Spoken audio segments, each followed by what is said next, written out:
దేవుని యొక్క వాక్యాన్ని మనం చూసుకుందాం.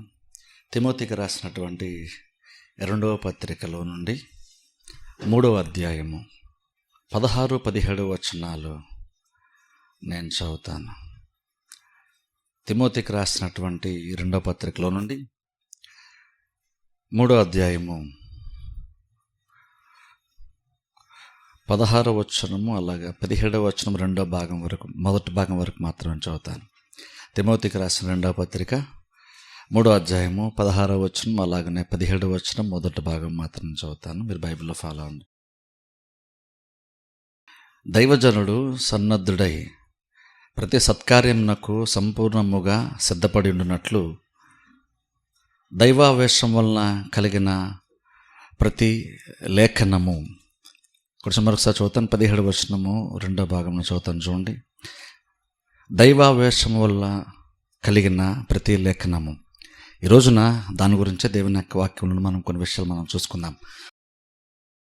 ముఖ్యంగా ఈ రోజున చాలా ప్రాముఖ్యమైన విషయాలు అంటే ప్రస్తుతం జరుగుతున్నటువంటి ప్రపంచంలో క్రిస్టియానిటీ మీద జరుగుతున్నటువంటి బైబిల్ మీద జరుగుతున్నటువంటి దాడిని గురించి, అలాగే బైబిల్లో కూడా చాలా తప్పులు ఉన్నాయి కానీ ఇంకా రకరకాలుగా చాలామంది ఈ రోజుల్లో మాట్లాడుతున్నారు. దాని గురించి ఈ రోజున కొన్ని విషయాలు, బైబిల్ గురించి కొన్ని విషయాలు మనం అర్థం చేసుకోవడం మనం ప్రయత్నం చేద్దాం.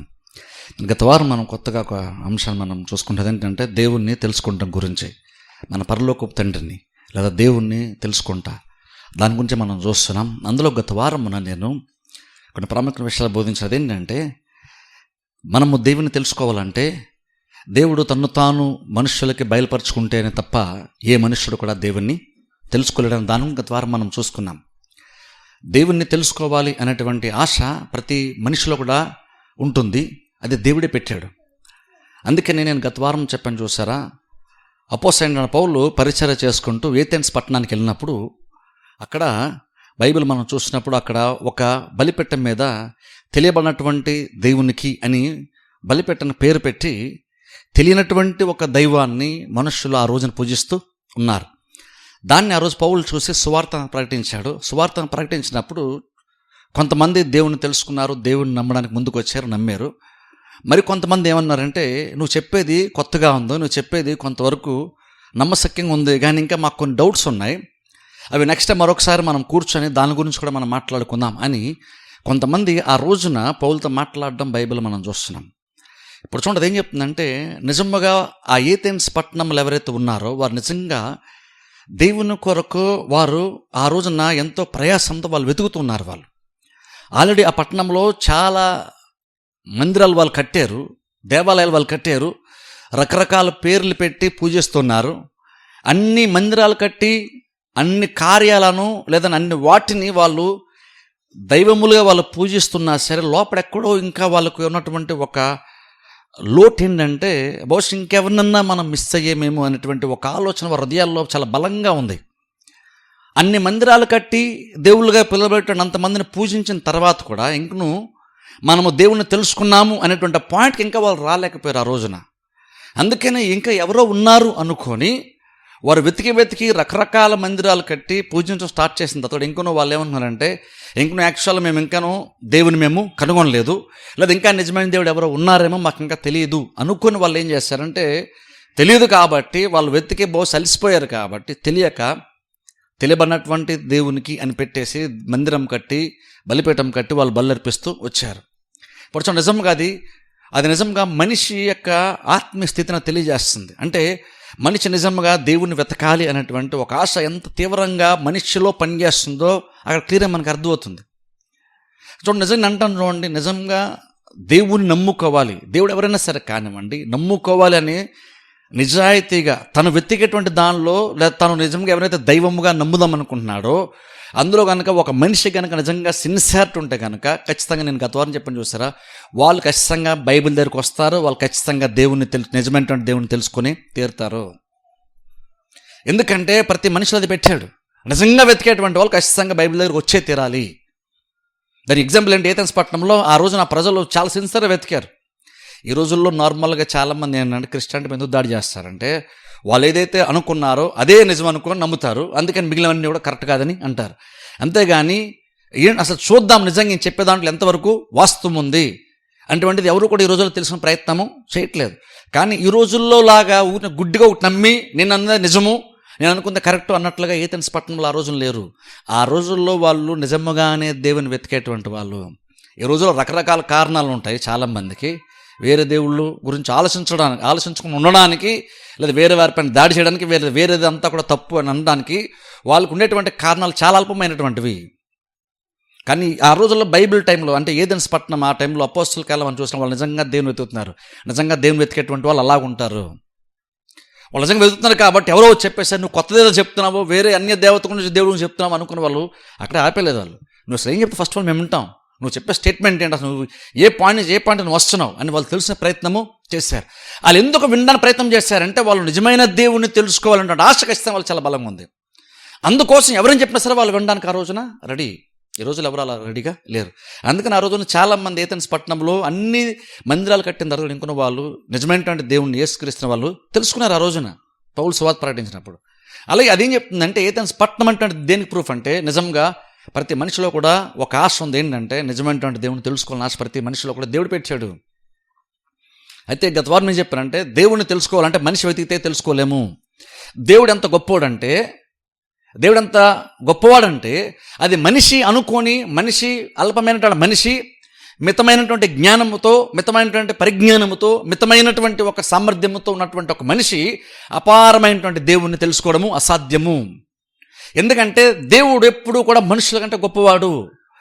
మనకంటే ఒక గొప్ప దాన్ని ఒక మనిషి తెలుసుకోలేడు. ఏదైనా సరే కానివ్వండి, మనం ఏదన్నా ఒకటి తెలుసుకున్నాము అంటే, మనం ఏదైనా ఒక స్టడీ చేసి మనము అర్థం చేసుకున్నామంటే అర్థం ఏంటంటే అది నీకన్నా తక్కువది కాబట్టి నువ్వు దాన్ని అర్థం చేసుకున్నావు. మనిషి ఎప్పుడు కూడా తనకంటే గొప్పదాన్ని ఎప్పుడు కూడా మనిషి అర్థం చేసుకోలేడు. ఇప్పుడు సైన్స్ చాలా డెవలప్ అయింది, కానీ అలాగని ఇప్పుడు సైన్స్ అయితే డెవలప్ అయిందని మనం చెప్పుకున్నాం, మెడికల్గా చాలా రకాల డెవలప్ అయిందని చెప్పుకున్నాం, టెక్నాలజీ వైజ్గా చూసుకుంటే అదంతా కూడా చాలా గొప్ప కార్యాలై ఉండొచ్చు. కానీ ఇంకనూ నువ్వు దాన్ని అర్థం చేసుకోగలిగేవు అంటే అర్థం ఏంటంటే అది నీకన్నా తక్కువది కాబట్టి నువ్వు దాన్ని అర్థం చేసుకున్నావు. నీకంటే గొప్పదని ఎప్పుడు అర్థం చేసుకోలేము. అలాంటప్పుడు మనందరూ చెప్పినట్టుగా మనకి లిమిటెడ్గా మనకు నాలెడ్జ్ ఉంటుంది, లిమిటెడ్గా మనకు అండర్స్టాండింగ్ ఉంటుంది. అంటే పరిమితంగానే మనకు అర్థం చేసుకోగలుగుతాం, మనం అన్నీ అర్థం చేసుకోలేం. అది మనుషులం కాబట్టి మనకంటూ ఒక హద్దులు ఉంటాయి. మన జ్ఞానానికి అన్నిటికి కూడా, మన సామర్థ్యానికి అన్నిటికీ హద్దులు ఉంటాయి. కానీ దేవునికి అలాంటి హద్దులేమీ లేవు. అలాంటప్పుడు అపారమైనటువంటి దేవుణ్ణి, ఎటువంటి పరిమితులు లేనటువంటి దేవుణ్ణి నేను అర్థం చేసుకున్నాను అని ఏ మనిషి కూడా అతిశయించడానికి కారణమే లేదు. దేవుడు బయలుపరుచుకుంటే తప్ప మనిషి దేవుణ్ణి తెలుసుకోలేడు. అదే నేను గత వారం చెప్పని చూసారా, క్రిస్టియానిటీకిను ఇతరులకు ఉన్నటువంటి ఒక మేజర్ డిఫరెన్స్ ఏంటంటే, మనం ఏం చెప్తామంటే దేవుడు బయలుపరుచుకున్నాడు, నేను తెలుసుకున్నాను, దేవుడు నన్ను దర్శించాడు అంటాం. ఏ క్రిస్టియన్ కూడా నేను క్రిస్టియన్గా ఎందుకు మారాను, నేను దేవుని వెతికానంటే నేను కనుగొన్నాను అని ఏ క్రిస్టియన్ అండు. ఎంత భక్తిలో పండిపోని ఈవెన్ పౌలు లాంటి వాళ్ళు సైతము యూదా మతములో అందులో చాలా బలంగా పండిపోయి ఊరిపోయి మిగిలినటువంటి వాటన్నిటిని కూడా కాదని యేసు ప్రభు నమ్మినటువంటి వాళ్ళు హింసించడానికి, చంపడానికి కూడా అధికారపూర్వకంగా ప్రభుత్వం నుంచి అధికారం తెచ్చుకొని చంపుతున్నటువంటి సౌలు అలా వెళ్తూ ఉన్నప్పుడు ఆయన చాలా సిన్సియర్ భక్తిలో, కానీ ఆయన వెతకలేదు దేవుణ్ణి. యేసుక్రీస్తుని దర్శించిన తర్వాత ఆయన దేవుని తెలుసుకున్నాడు. అలాగా నువ్వను నేనన్నా సరే బహుశా మనకు తెలియపోవచ్చేమో, కానీ మనం ఏదో వెతికాము, నేనేదో మీటింగ్కి వెళ్ళాను, నేనేదో సువార్త అన్నాను, నేను అర్థం చేసుకున్నాను, నేను నమ్మాను, నాకు అర్థమైంది, నేను తెలుసుకున్నాను అని మనం అనుకుంటాం. కానీ బైబిల్ బట్టి ఏం చెప్తారంటే ఏ వ్యక్తి అయినా సరే యేసుక్రీస్తుని తెలుసుకున్నాడంటే అర్థం ఏంటంటే అక్కడ నువ్వు చేసిన దానికంటే దేవుడు వచ్చి నేను దర్శిస్తేనే నువ్వు దేవుణ్ణి తెలుసుకున్నావు. అది అక్కడ. అందుకనే ఇతర మతస్థులకి మన దానికి ఉన్న మేజర్ డిఫరెన్స్ అదే. అందుకని మనం ఎందులో అతిశయపడతామంటే నేను వెతికినాను కాదు, మనం వెతికేమో దేవుని మనం కనుగొన్నామని కాదు, మనకు బహుశా ఆశ ఉందేమో, దేవుడు పెట్టిన ఆశను బట్టి మనకు ఉంది, కానీ దేవుడు మనం దర్శిస్తేనే నిజమైన దేవుని మనం తెలుసుకుంటున్నాం. అందుకని ఇప్పుడు చెప్తాను చూడండి, మనం గొప్పలు ఏమీ కాదు, మనం దేవుని వెతికేసి దేవుని స్టడీ చేసేసి దేవుడు అంటే ఇది, దేవుడు అంటే అది అని ఒక 4-5 పాయింట్లు దేవుని గురించి అర్థం చేసుకున్నామంటే అదేదో నువ్వు నీ పరిజ్ఞానంతో దేవుని అర్థం చేసేసుకున్నామని కాదు. సృష్టి ఎప్పుడు కూడా సృష్టికర్తను అర్థం చేసుకోలేదు, సృష్టికర్త ఎప్పుడు సృష్టిని అర్థం చేసుకుంటాడు. ఒక వాషింగ్ మిషన్ మనిషి తయారు చేస్తాడు, అలాగే వాషింగ్ మిషన్ మనిషిని అర్థం చేసుకుంటుందా? దానికి అంత కెపాసిటీ ఉంటుందా? ఉండదు. మనం దాన్ని అర్థం చేసుకుంటాం, ఎందుకంటే మనకంటే తక్కువది కాబట్టి. దానికి ప్రాబ్లమ్స్ వచ్చినా మనం అర్థం చేసుకుంటాం టెక్నాలజీని, ఎందుకంటే అది మనం తయారు చేసింది, అది మనలోండి వచ్చింది, అది మనకంటే తక్కువది కాబట్టి మనం దాన్ని అర్థం చేసుకుంటున్నాం. ఏదన్నా సరే అంతే, మనం ఒకటి అర్థం చేసుకున్నాము అంటే అర్థం ఏంటి, అది నీకన్నా తక్కువది కాబట్టి అర్థం చేసుకున్నావు. బేసిక్ ఎంత జ్ఞానవంతులైనా కానివ్వండి, నువ్వు ఒకటి అర్థం చేసుకున్నావు అంటే అది నీకంటే తక్కువది కాబట్టి నువ్వు అర్థం చేసుకున్నావు. నువ్వు అర్థం చేసుకునేంత వరకు అది నీకు చాలా గొప్పది అనిపించచ్చేమో, కానీ ఎక్కడి దగ్గర నువ్వు అర్థం చేసేసుకున్నావు, నీకు తెలిసిపోయింది అంటే అర్థం ఏంటంటే అది నీకన్నా తక్కువది కాబట్టి నీకు తెలిసింది. నీకన్నా గొప్పది ఎప్పుడు కూడా నువ్వు వెతికి తెలుసుకోలేవు. అది గొప్పవాడు వచ్చి నీకు బయలుపరుచుకుంటేనే నువ్వు దాన్ని తెలుసుకుంటావు. అలాగా మనందరం కూడా దేవుని తెలుసుకున్నామంటే అర్థం ఏంటంటే, నువ్వేదో స్టడీ చేస్తూ లేదో గొప్పగా ఒక ఆయన బోధించాడు, బాగా చెప్పేశాడు కాబట్టి నాకు అర్థమైపోయిందండి, ఆయన బాగా బోధించాడు, నేను బాగా అర్థం చేసేసుకున్నాను, నాకు దేవుడు అర్థమైపోయాడు అని ఎవరు కూడా అనడానికి వీలు లేదు. ఈవెన్ దేవుని గురించి వాక్యం బోధించేటువంటి వాళ్ళైనా సరే దేవుడు వాళ్ళకి బయలుపరుచుకోవాలి, వాళ్ళు ఆ విషయాన్ని ప్రజలకి బోధిస్తారు. అలా జరుగుతుంది తప్ప ఏ ఒక వ్యక్తి కూడా స్వయంగా దేవుని ఆయన స్టడీ చేసేసి తెలుసుకోవడం ఎవరి వల్ల అవ్వదు. ప్రపంచంలో సృష్టి ఆరంభం మొదలు మొదటి రోజు నుంచి ఇప్పటి వరకు ఏ ఒక్క వ్యక్తి కూడా ఆటోమేటిక్గా ఆయన స్టడీ చేసి తెలుసుకుంది లేదు. ద్వారా చెప్పి చూసారా, ఆదాం అవ్వలు ఇంకను ప్రతిరోజు దేవుడి వాళ్ళతో సహవాసం చేశాడు. ఆ రోజున ఎందుకు సహవాసం చేశాడు, ఏం మాట్లాడుకున్నారు ముగ్గురు? నేను గతంలో చెప్పి చూసారు, మాట్లాడుకోవడానికి వాళ్ళ దగ్గర వేరే టాపిక్ ఏం లేదు, వేరే మూడో వ్యక్తి లేడు ఏదైనా తోటలో వాడి గురించి మాట్లాడుకోవడానికి, లేదా వేరే ఏ కార్యం లేదు మాట్లాడుకోవడానికి ఏదైనా తోటలో. మరేముంది, రోజు దేవుడు వచ్చి ముగ్గురు ఏం మాట్లాడుకుంటున్నారు, దేని గురించి మాట్లాడుకుంటున్నారంటే ఖచ్చితంగా నేనేమంటానంటే దేవుడు తన గురించి బయలుపరుచుకుంటున్నాడు వాళ్ళకి. దేవుడు తానేమై ఉన్నాడు, తన ఉద్దేశాలు ఏంటో, తాను ఎంత గొప్పవాడో, మనుషులు ఎందుకు చేశాడో అవన్నీ దేవుడు పంచుకుంటే ఆదాం అర్థం చేసుకున్నాడు. లేదంటే ఆదాంకి దేవుడిని అర్థం చేసుకోవడం జరగదు. అది ఆదాం ఎంతో కొంత దేవుని అర్థం చేసుకున్నాడు అంటే అర్థం ఏంటంటే దేవుడు బయలుపరుచుకున్నాడు, దేవుడు బోధించాడు, ఆదాం అవ్వలు అర్థం చేసుకున్నారు. అప్పుడు పాపమున మునిపే వాళ్ళు అలాగా దేవుడు బోధిస్తేనే అర్థం చేసుకోవాల్సి వచ్చింది. ఇప్పుడు ఇంకా మనం పాపంలో ఉన్నాం, మన మైండ్ పాడైపోయింది, మనకి ప్రధానం కూడా అన్ని కలుషితమైపోయినాయి, మన ప్రతిదీ కూడా తగ్గిపోయింది, సామర్థ్యం తగ్గిపోయింది. ఇప్పుడు దేవుడు ఇంకా ఎక్కువ బోధిస్తే తప్ప మనకు చాలా విషయాలు అర్థము కావు. కాబట్టి ఏంటంటే దేవుడు బయలుపరుచుకుంటే మనం అర్థం చేసుకుంటాం. ఇక్కడ స్పెసిఫిక్గా చూడండి, దేవుడు బయలుపరుచుకుంటాడు. ఇప్పుడు చూడండి, దాన్ని యాక్చువల్ ఏమంటామంటే దేవుడు బయలుపరుచుకుంటున్నాడు అంటే తను తాను బయలుపరుచుకుంటున్నాడు. దాన్ని యాక్చువల్ ఇంగ్లీష్ ఏమంటామంటే దాన్ని రెవల్యూషన్ అంటాం ఇంగ్లీష్లో. అంటే ప్రత్యక్షపరచుకోవడము లేదా మర్మములాగా ఉన్నటువంటి ఒక దాన్ని బయలుపరుచుకుంటున్నాడు. అలా గత వారం చెప్పిన దేవుడు తను తాను బయలుపరుచుకుంటే మనం తెలుసుకుంటున్నాం. ఇప్పుడు చూడండి, దేవుడు బయలుపరుచుకుంటే మనం తెలుసుకుంటాం. దాన్ని యాక్చువల్ ఇంగ్లీష్ అయితే రెవల్యూషన్ అంటారు. ఈరోజు స్పెసిఫిక్గా నేను లేఖనాల గురించి నేను మాట్లాడతాను. ఎందుకంటే దేవుడు బయలుపరుచుకుంటే మనం తెలుసుకుంటాం. కానీ ఆ దేవుడు తను ఎలా బయలుపరుచుకుంటాడు అది కూడా ఇంపార్టెంట్. ఇప్పుడు దేవుడు బయలుపరుచుకుంటే మనం అర్థం చేసుకుంటాం అన్నాం. దేవుడు బయలుపరుచుకోకపోతే మనకు అర్థం కాదు, ఆయన అర్థం చేసుకోలేం. అప్పుడు దేవుడు బయలుపరుచుకునేవాడు అని చెప్తున్నప్పుడు దేవుడు తను ఎలా బయలుపరుచుకుంటాడు? నేను గతంలో చెప్పి చూస్తారా, సృష్టి ద్వారా చాలా కార్యాల ద్వారా దేవుడు బయలుపరుచుకుంటాడు. అలానే లాస్ట్లో గత వారం మరి ఎంతమంది గుర్తుందో, లాస్ట్ ఏం చెప్పానంటే దేవుడు తన యొక్క వాక్యం ద్వారా బయలుపరుచుకుంటాడని చెప్పాను. ఇప్పుడు అందుకే ఈ రోజున స్పెసిఫిక్గా వాక్యం గురించి చూస్తున్నాం. ఎందుకంటే దేవుడు మన మనుషులకు బయలుపరుచుకునేటప్పుడు వాక్యం ద్వారా శ్రేష్టంగా బయలుపరుచుకుంటాడు. ఉన్నతంగా దేవుడు లోతుగా బయలుపరుచుకోవాలి, తన గురించి తాను బయలుపరుచుకోవాలంటే లేఖనాల ద్వారా దేవుడు బయలుపరుచుకుంటాడు. అందుకనే చెప్తున్నాను చూడండి, నిజమైన దేవుని తెలుసుకోవాలంటే బైబిల్ దగ్గర రాకుండా వేరే వేరే ఏ గ్రంథాలను బేస్ చేసుకొని కూడా మనిషి నిజమైన దేవుని దగ్గరికి రాలేడు. అందుకనే బైబిల్ ప్రత్యేకం అంటాను. అందుకే చూడండి, చాలా మంది క్రిస్టియన్ చెప్తారు చూడండి, బైబిల్ రాయబడింది లేదా వేరే గ్రంథాల్లో కూడా ఉందంటే చూసాను. నేను అసలు దాని అయితే కొంచెం కూడా ఒప్పుకోను. బైబిల్ ఉందో వాళ్ళ దగ్గర ఉందండి అంటారు చూసాను, నేను అసలు అది ఒప్పుకోను. ఎందుకంటే ఈ బైబిల్తో సమానమైంది ఏ గ్రంథం కూడా ఉండదు. అది చాలామంది పెద్ద పెద్ద బోధకులు చెప్తారేమో, బైబిల్ ఏముంది అదే అక్కడ ఉంది, రెండు ఆల్మోస్ట్ ఈక్వలే, కాకపోతే కొంచెం వేరుగా ఉంది అంటారేమో. కానీ నేనైతే దాన్ని నమ్మను. ఎందుకు నమ్మనంటే ఇక్కడ బైబిల్ గురించి బైబిల్ చెప్తున్నటువంటి మాట, దైవావేశంలో కలిగే ప్రతి లేఖనము బైబిల్ అంత ప్రత్యేకమైంది మనం తెలుసుకోవాలి. బైబిల్ ఎందుకు ప్రత్యేకమైందంటే, నువ్వు బైబిల్ ఎందుకు తెలుసుకోవాలంటే నువ్వు బైబిల్ యొక్క వాల్యూని తెలిస్తేనే, బైబిల్ అంత ప్రత్యేకమైంది నీకు అర్థమైతేనే ఇప్పుడు ఈ బైబిల్ దేవుని గురించి ఏం చెప్తుందో అది నువ్వు తెలుసుకున్నావు, నువ్వు చెప్పగలుగుతావు. నాకు దేవుడు అర్థమయ్యాడు నువ్వు చెప్తున్నావు, ఎలా చెప్తున్నావు? బైబిల్ చెప్తుంది మనకి దేవుడు ఏంటి అని బైబిల్ చెప్తుంది మనకి. బైబిల్ చెప్తుంది కాబట్టి మనం దేవుని తెలుసుకోగలుగుతున్నాం. బైబిల్ చెప్పకపోతే మనం నిజమైన దేవుని యాక్చువల్గా మనం తెలుసుకోలేం. అప్పుడు ఫస్ట్ ఆఫ్ ఆల్ ఏమంటారంటే, నువ్వు నిజమైన దేవుని తెలుసుకోవాలి అంటే ఫస్ట్ ఆఫ్ ఆల్ నువ్వు బైబిల్ దగ్గర రావాలి. బైబిల్ దగ్గరికి ఎందుకు రావాలంటే బైబిల్ ద్వారా, వాక్యం ద్వారా దేవుడు తన్ను తాను బయలుపరుచుకుంటాడు. అందుకని వాక్యాన్ని పక్కన పెట్టేసి దేవుని తెలుసుకోవడము అసాధ్యం. వాక్యం బైబిల్లోకి రాకుండా మనం దేవుని తెలుసుకోలేం. అంటే ఒక రకంగా ఇంకా చెప్పాలంటే, నిజమైన దేవుని నువ్వు తెలుసుకోవాలంటే ఎలా తెలుసుకుంటావు? అధికారపూర్వకంగా అంటే జెన్యూన్గా దేవుని గురించి ప్రపంచంలో చెప్పేటువంటిది ఏదన్నా ఉందంటే అది బైబిల్ ఒకటే, వేరేది ఇంకేది కూడా కాదు. చాలామంది వేరే పాస్టర్ల బోధలు చాలామంది వేరే ఆటల గురించి కూడా మాట్లాడతారు. కానీ దాదాపు వాళ్ళు చెప్పేది అలా ఉంటుందంటే, ఇందులో ఏది ఉందో అదే అందులో ఉందని చెప్తారు. అర్థం ఏంటంటే, నువ్వు ఓ రకంగా మనం ఏం మిస్టేక్ చేస్తున్నాం అంటే ఇదేది సమానం అంటున్నాం మనం. బైబిల్ ఎప్పుడు వేరే ఏది కూడా సమానం కానే కాదు. దేవునికి ఎంత వాల్యూ ఉందో, దేవుడు ఎంత ప్రత్యేకమైన కూడా బైబిల్ అంత ప్రత్యేకమైంది. ఎందుకంటే బైబిల్ దైవావేశం వలన కలిగిన ప్రతి లేఖనము అంటే ఇప్పుడు అంటే అర్థం ఏంటంటే దైవావేశం అంటున్నాం మనం. అంటే అర్థం ఏంటంటే దాని ఇంగ్లీష్లో యాక్చువల్గా ఇన్స్పిరేషన్ అంటాం. అంటే దేవుని ద్వారా మనుషులు ప్రేరేపింపబడి ప్రతి లేఖనము ప్రతి పదము కూడా దేవుడు ప్రేరేపిస్తే, దేవుడు రాయిస్తే, మనుషుల్లో రాయిస్తే బైబిల్ మనకు పొందుపరచబడింది.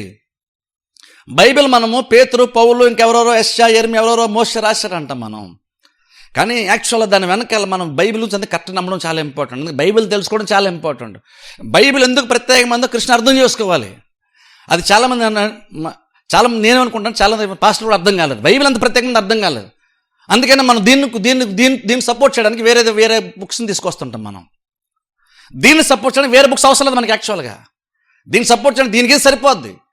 బైబిల్ నుంచి బైబిల్ చెప్తుంది అంటే లేఖనములను బైబిల్ చెప్తుంది, లేదంటే యెహోవా వాక్కు అని బైబిల్ చెప్తుంది. అంటే బైబిల్ గురించి బైబిల్ ఏం చెప్తుంది అంటే ఇది దేవుని యొక్క వాక్యం అని బైబిల్ చెప్తుంది. ఇది ఎవరో మనుషులు రాశారని చెప్పట్లేదు. బైబిల్ యెషయా రాశాడు, యెరెమయా రాశాడు, పౌలు రాశాడు, తిమోతి రాశాడు అని పేతురు రాసిన బైబిల్ చెప్పట్లేదు. బైబిల్ యాక్చువల్గా ఏం చెప్తుంది, తన గురించి తానే చెప్పుకుంటుందంటే ఇది దేవుడు ప్రేరేపించే మనుషుల ద్వారా రాయించాడు. దీనికి కర్త అంతా కూడా ప్రధాన కారకుడు దేవుడు అవుతాడు. అందుకని బైబిల్ ఎందుకన్నాను, ఇప్పుడు దేవుడి గురించి తెలుసుకోవాలంటే ఇది దేవుడు రాయించడం నమ్మితేనే ఇది చెప్పేది నిజమని నువ్వు నమ్ముతావు. ఇది చెప్పేది నిజమని నమ్మితేనే ఇది దేవుని గురించి ఏం చెప్తుందో ఆయనే దేవుడు నువ్వు నమ్మగలుగుతావు. దీన్ని సరిగ్గా నువ్వు నమ్మకపోతే ఇది ఎవరి గురించి అయితే మాట్లాడుతుందో ఆయన్ని కూడా మనం సరిగ్గా నమ్మలేము. అప్పుడు ఒకవేళ ఇందులోనూ అదే దేవుడు ఉన్నాడండి, వేరే అట్లా అదే దేవుడు ఉన్నాడంటే అప్పుడు నువ్వు దీన్ని పట్టుకున్న ఒకటే, దాన్ని పట్టుకున్న ఒకటే అనాలి. అప్పుడు దీన్ని పట్టుకున్న ఒకటే, దాన్ని పట్టుకున్నా ఒకటే అనాలి. అప్పుడు అలా నిజంగా అలా అనుకుంటూ కనుక ప్రతిదీ అర్థం చేసే ప్రయత్నం చేస్తే చివరికి మనకు తెలియకుండానే డైవర్ట్ అయిపోతాం. యాక్చువల్గా చాలామందికి అది తెలియదు. ఒకటి మ్యాచ్ అయిపోయేసరికి దీనికి వేరే ఆటకి మ్యాచ్ అయిపోయేసరికి మనకు అన్నీ తెలుసు అనుకొని మనకు బైబిల్ తక్కువ తెలుసు, వేరే గురించి ఎక్కువ, వేరే ఆట గురించి ఎక్కువ తెలుసు. చర్చలో నిలబడతాము, బైబిల్ బోధనలు చెప్పుకుంటాం, బైబిల్ గురించి తక్కువ, వేరే ఆట గురించి ఎక్కువ మనం మారుతూ ఉంటాం. ఎందుకు అలా మారుతాం అంటే బైబిల్ యొక్క వాల్యూ ఫస్ట్ ఆఫ్ ఆల్ చాలామంది బోధించే వాళ్ళకే తెలీదు. దీని వాల్యూ తెలిస్తే, దీనికి ఎంత అధికారం ఉందో తెలిస్తే, ఇది దేవుడు ఏం చేస్తే ఇది బైబిల్ లాగా మనకు పొందుపరచబడి దేవుడు ఇచ్చిన అర్థమైతే నువ్వు దీనికంటే అల్పమైనటువంటి వేరే బుక్స్ నువ్వు వెళ్ళు. ఎందుకంటే బైబిల్ అంతా ప్రత్యేకమైంది. అందుకే దీన్ని అర్థం చేసుకోవడం మన ఇంపార్టెంట్. మనం రోజు బైబిల్ పట్టుకు తిరుగుతున్నాం. బైబిల్ అంతా 200-300 కొంటే బైబిల్ అనుకు వచ్చేస్తుంది. అలాగని బైబిల్ 300 వాల్యూ అనుకోకండి. బైబిల్ 300 వాల్యూ కాదు, బైబిల్ చాలా విలువైంది. వాక్యము ఇందులో మనం ఇందులో దేవుడి గురించి ఉంది. ఆ దేవుడిని నువ్వు నిజమైనటువంటి దేవుణ్ణి, నీ పరిమితికి మించినటువంటి ఒక దేవుణ్ణి అర్థం చేసుకోవాలంటే నిజంగా బైబిల్ దగ్గరికి వస్తే నీకు అర్థమవుతాడు.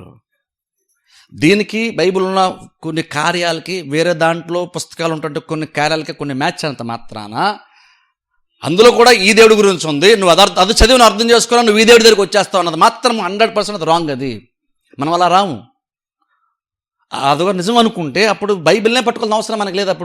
అప్పుడు ఇక్కడ నిలబడి నువ్వు బైబిల్ చెప్పాల్సిన అవసరం కూడా యాక్చువల్గా లేదు. అప్పుడు అంటే తప్పు అయిపోద్ది. అప్పుడు అది ఒకటి మ్యాచ్ అయిపోయినాయి కాబట్టి ఇదే ఎప్పుడు సమానం కానే కాదు. నేను అంటాను 99% ఒకళ్ళ బైబిల్కి వేరే పుస్తకాలకి 99% మ్యాచ్ అయినా సరే, కార్యాలు మ్యాచ్ అయినా సరే, ఇంకను దీన్ని మించినటువంటి పుస్తకం వేరేదోటి లేదు. ఎందుకంటే దేవుడు తన గురించి బయలుపరచుకుంటాడని చెప్పి చూస్తారు. దేవుడు బయలుపరచుకుంటే మనం అర్థం చేసుకుంటాం. అప్పుడు దేవుడిని ఎలా అర్థం చేసుకుంటాం? దేవుడు బయలుపరచుకుంటే అర్థం చేసుకుంటాం అన్నప్పుడు దేవుడు ఎలా బయలుపరచుకుంటాడు దీన్ని? దేవుడు తను ఎలా బయలుపరచుకుంటాడంటే లేఖనముల ద్వారా బయలుపరచుకుంటాడు దేవుడు. ఎందుకంటే చూడండి, బైబిల్లో 2 విషయాలు మనం అర్థం చేసుకోవాలి. అంటే మెయిన్ యాక్చువల్ బైబిల్ వాళ్ళు ఎక్కువ చెప్తారు దీని గురించి. ఏంటంటే ఫస్ట్ ఆఫ్ ఆల్ ఒకటంటే రెవల్యూషన్ అంటాం. రెవల్యూషన్ అంటే అర్థం అంటే దేవుడు తను ప్రత్యక్షపరుచుకొనుట.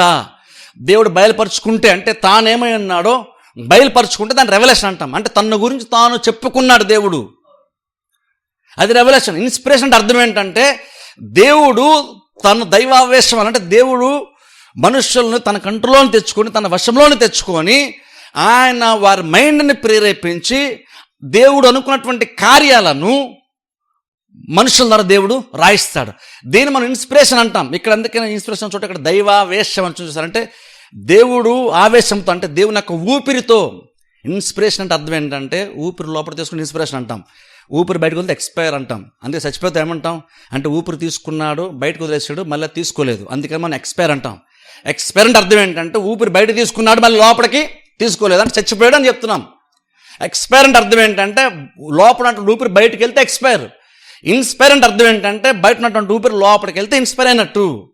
ఇప్పుడు బైబిల్ ఎందుకు ఇక్కడ ఇన్స్పిరేషన్ అంటున్నామంటే, ఇన్స్పిరేషన్ అంటే బేసిక్ మీనింగ్ ఏంటంటే మనిషి అనుకోని మనిషి రాసినటువంటిది కాదు ఇది. ఇది మనిషిలో నుంచి బయటకు వచ్చినటువంటి బుక్ కాదు ఇది. బయట నుండి మనిషిలోని కొన్ని విషయాలు దేవుడు ప్రేరేపణిస్తే మనుషులు దీన్ని రాశారు. అందుకని దీన్ని ఇన్స్పిరేషన్ అంటాం, ప్రేరేపణ. అది మన తెలుగులో ఎగ్జాక్ట్ రాలేదు యాక్చువల్. ఇన్స్పిరేషన్ అంటే ఆ పదంలోనే మనకు అర్థమైపోతుంది. ఏమిటంటే బయట నుంచి ఏదో మనిషిలోనికి వెళ్ళింది, దేవుడు ఏదో ఊదాడు, దేవుడో కొన్ని విషయాలు వారికి తెలియజేస్తే మనుషులు అప్పుడు బయటలోంచి లోపలికి ఏదో వెళ్ళింది, అప్పుడు వాళ్ళు దీన్ని రాశారు. అందుకనే బైబిల్ ఇన్స్పిరేషన్ అంటాం. ఈ బైబిల్ ఊరినేదో మనం అంటాం చూడండి, పౌలు రాశాడు, తిమోతి రాశాడు, లేదా పేతురు రాశాడు అంటాం, కానీ అలాగని మనుషులు రాశారు అనుకోకండి. ఇక్కడ అందుకని చూడండి, ఇక్కడ తిమోతి పత్రికలో బైబిల్లో తిమోతి, ఇక్కడ పౌలు తిమోతికి రాసినప్పుడు ఇక్కడ పౌలు నేను రాసిన ప్రతి లేఖనం దైవావేశం వలన కలిగింది అని పౌలు చెప్పట్లేదు. పౌలు యాక్చువల్గా చెప్తాడంటే తాను రాసిందే కాదు, దైవావేశం వలన కలిగిన ప్రతి లేఖనము. అక్కడ జస్ట్ తాను రాసినటువంటి 2వ తిమోతి పత్రికో లేదా 1వ తిమోతి పత్రిక గురించి పౌలు మాట్లాడలేదు, బైబిల్ మొత్తం గురించి మాట్లాడుతున్నాడు పౌలు. అంటే పౌలు కూడా ఏం నమ్మాడు ఆ రోజున అంటే, నేను రాసిందే కదా, ఇంకా దేవుడు ప్రేరేపించినటువంటి లేఖనాలు చాలానే ఉన్నాయి. అవన్నీ ఎలా వచ్చినాయి? కష్టపడి మోషే రాశాడు 5 గ్రంథాలు అని అనట్లేదు, లేదా కష్టపడి యెషయా రాశాడు అనట్లేదు, కష్టపడి యెరెమయా రాశాడు అనట్లేదు. వాళ్ళందరూ రాశారు, బహుశా వాళ్ళ పేర్లో ఉన్నాయి. కానీ యాక్చువల్గా అందరూ నమ్మేది ఏంటంటే, ఈవెన్ రాసినట్టు, నేను బైబిల్ని కూడా చూపిస్తాను, ఇవన్ ఆ టైంలో రాసినటువంటి వాళ్ళు కూడా నమ్మింది ఏంటంటే, అది వాళ్ళు అనుకొని రాసింది కాదు, దేవుడు వాళ్ళకి ప్రేరేపణిచ్చి దేవుడు వాళ్ళని ఆ టైంలో ప్రత్యేకమైన విధానంలో వాళ్ళని కంట్రోల్ తెచ్చుకుంటే అప్పుడు వాళ్ళ కార్యాన్ని రాశారు. ఇది నమ్మడం చాలా ఇంపార్టెంట్, ఇది అర్థం చేసుకుని ఇంపార్టెంట్. ఎందుకంటే క్రిస్టియన్గా నీకు బైబిల్ లేకుండా నీకు భక్తి జీవితం యాక్చువల్గా లేదు. బైబిల్ అంత ఇంపార్టెంట్. బైబిల్ ఊరినే తక్కువ అంచనేయకండి. చాలామంది క్రిస్టియన్స్ ఊరినే బైబిల్ సెంటిమెంటల్గా మనం ఏదో దాన్ని గౌరవిస్తాం తప్ప అందులో ఉన్న కంటెంట్ని బట్టి దాన్ని గౌరవించాలని చాలామంది క్రిస్టియన్స్ కూడా తెలియదు. దీని గౌరవం వాళ్ళకి ఖచ్చితంగా, కానీ సెంటిమెంటల్గా ఇచ్చే గౌరవం కాదు, సెంటిమెంటల్ కాదు. అందులో ఉన్న విషయం నీకు అర్థం అవ్వాలి, అర్థమైన దాన్ని బట్టి దాని వాల్యూ నీకు తెలియాలి, నీకు వాల్యూ తెలిసిన దాన్ని బట్టి నువ్వు దాని గౌరవాన్ని ఇవ్వాలి. బైబిల్ అలా అర్థం చేసుకోవాలి. బైబిల్ని అలా అర్థం చేసుకుంటే ఇప్పుడు బోధన కూడా సీరియస్గా తీసుకుంటాం మనం. చాలామంది బోధ ఎందుకు సీరియస్గా తీసుకోవాలంటే వాళ్ళు ఫస్ట్ ఆఫ్ ఆల్ ఏమనుకుంటున్నారు, బైబిల్ సరిగ్గా అర్థం కాలేదు వాళ్ళకి. బైబిల్ యొక్క వాల్యూ తెలిస్తే అప్పుడు బోధ ఎంత విలువైందో అర్థమవుతుంది. బోధ ఎప్పుడు విలువైందో నీకు తెలుస్తుంది. నువ్వు నిలబడి చెప్పేటప్పుడు, నేను వాక్యం బోధించేటప్పుడు, ఈ టైం చాలా ప్రెషస్ టైం, ఇది చాలా ఇంపార్టెంట్. ఎప్పుడు అర్థమవుతుంది అంటే బైబిల్ ఎంత విలువైందో నీకు అర్థమైతేనే అప్పుడు నువ్వు నిలబడి చెప్పేటువంటిది కూడా అంత విలువైందో నీకు అర్థమవుతుంది. అది కేవలం బోధించేవాడు అర్థం చేసుకోవడం కాదు బైబిల్ యొక్క వాల్యూని, ఎందుకంటే వాడు బోధిస్తాడు కాబట్టి కాదు, వీరేటువంటి వాళ్ళు కూడా అర్థం అవ్వాలి. నేను కూర్చొని 1 గంట వాక్యం వింటున్నానంటే, ఓ వ్యక్తి నిలబడి వాక్యం చెప్తున్నాడంటే ఇదేదో ఒక మనిషిలోంచి వచ్చినటువంటి విషయాలు కాదు ఇవి. ఏదైతే తీసి మనకి బోధింపబడుతుందో, ఇదైతే దేని బేస్ చేసుకుంటే మనం వింటున్నామో వాక్యాన్ని, దేని బేస్ మనం ఎక్స్ప్లెనేషన్ వింటున్నామో, అది పాయింట్ నుండి మనం వివరణ వింటున్నామో, అదంతా కూడా దేవుడు ప్రేరేపిస్తే వచ్చినటువంటిది. ఇప్పుడు ఒకసారి ఆలోచించండి, దేవుడు ప్రత్యేకమైన విధానంలో భక్తుల్ని ప్రేరేపించి అంతలాగా కంట్రోల్ తెచ్చుకొని దేవుడు కొన్ని విషయాలు రాయించాడంటే, దీనికి దేవుడు వాక్యం అంటే దాన్ని దేవుడు అంత విలువైనదిగా పరిగణించి ఉండుంటే ఇది తాను ప్రేరేపించి రాయించడం ఆలోచించండి. తాను ప్రేరేపించి రాయించడం ఆలోచించండి. ఏం దేవుడు అనొచ్చు, పౌలు నువ్వు మంచి జ్ఞానవంతుడివి, నీకు చాలా విషయాలు నా గురించి తెలుసు కాబట్టి నువ్వు రాసేలే, నా గురించి కొన్ని మంచి విషయాలు పత్రికలు రాసేలే, రోమపత్రిక నా గురించి రాసేలే, ఎఫ్ఎస్సీ పత్రిక నా గురించి రాసేలే, ఎందుకంటే నీకు మంచిగా తెలుసులే వాక్యం అని దేవుడు పౌలు చేతిలో వదిలేయలేదు. పౌలు లాంటి ఎవరైనా సరే దేవుడు వాళ్ళకు అనుకున్న దాన్ని బట్టి దేవుడు చేయించడానికి ఇష్టపడలేదు. వాళ్ళు ఇంకొన్న భక్తిపరులు అయి ఉండొచ్చు, పౌలు వాక్య ఉపదేశకుడు అయి ఉండొచ్చు, పౌలు చాలా సిన్సర్ అయి ఉండొచ్చు. ఇంకను దేవుడు పౌలు లాంటి వాళ్ళని కూడా వాడుకున్నప్పుడు దేవుడు ఊదాడు పౌలులోకి, నువ్వు పౌలు ఏం రాయాలో దేవుడు ఊదితే ఆ విషయాలు పౌలు అర్థం చేసుకున్నాడు, పౌలుకి అర్థమైంది, దేవుడు ప్రేరేపిస్తే దాన్ని రాశాడు. అంతేగాని పౌలు జ్ఞానవంతుడు కాబట్టి రాశాడని కాదు. జస్ట్ మనం కొన్నిసార్లు అంటాం, రోమపత్రిక పౌలు రాసినప్పుడు ఈ ఉద్దేశంతో రాశాడు, ఎఫెసీ పత్రిక రాసిన ఈ ఉద్దేశం రాశాడు అంటాం. అదేంటంటే భౌతికం ఏంటంటే ఒక అడ్రస్ ఇస్తున్నాం మనం. కానీ అర్థం చేసుకుని ఎప్పుడైనా సరే నువ్వు ఏది చదువుతున్నా బైబిల్ మొత్తం, బైబిల్ నేను చెప్తున్నాను చూడండి జాగ్రత్తనంటే, బైబిల్లో ఆది కాండం 1వ పదం మొదలుకొని ప్రకటన గ్రంథంలో చివరి పదం వరకు ప్రతి లేఖనమే కాదు, ప్రతి పదము కూడా దేవుడు ఆవేశం ద్వారా ప్రేరేపిస్తేనే మనుషులు ప్రతి పదాన్ని యూస్ చేశారు.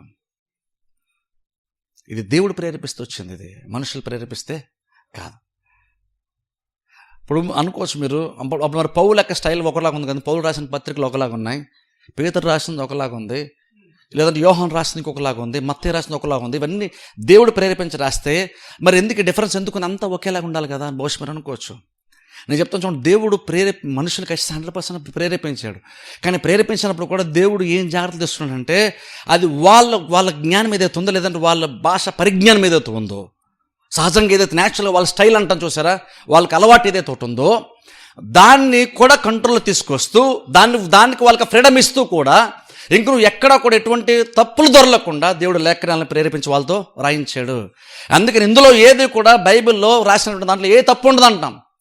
పౌలు రాశాడు, రోమపత్రిక చాలా పెద్ద గ్రంథం, అది పత్రిక. అది నేను చెప్పిన చూసారా, రోమపత్రిక నిజంగా కనుక మనం చదువుకోవాలంటే యాక్చువల్ కరెక్ట్గా కనుక సరిగ్గా కనుక దాని వాక్యం బోధిస్తే మనకు కొన్ని సంవత్సరాలు పట్టేస్తుంది. రోమపత్రిక కనుక యాక్చువల్ అర్థం చేసుకోవాలంటే అంత డెప్త్ రోమపత్రికలో ఉంటుంది. యాక్చువల్గా 4 సంవత్సరాలు కూడా యాక్చువల్ కంప్లీట్ ఉంటుంది రోమపత్రిక స్టార్ట్ చేసామంటే, అంత డెప్త్ ఉంటుంది అందులో.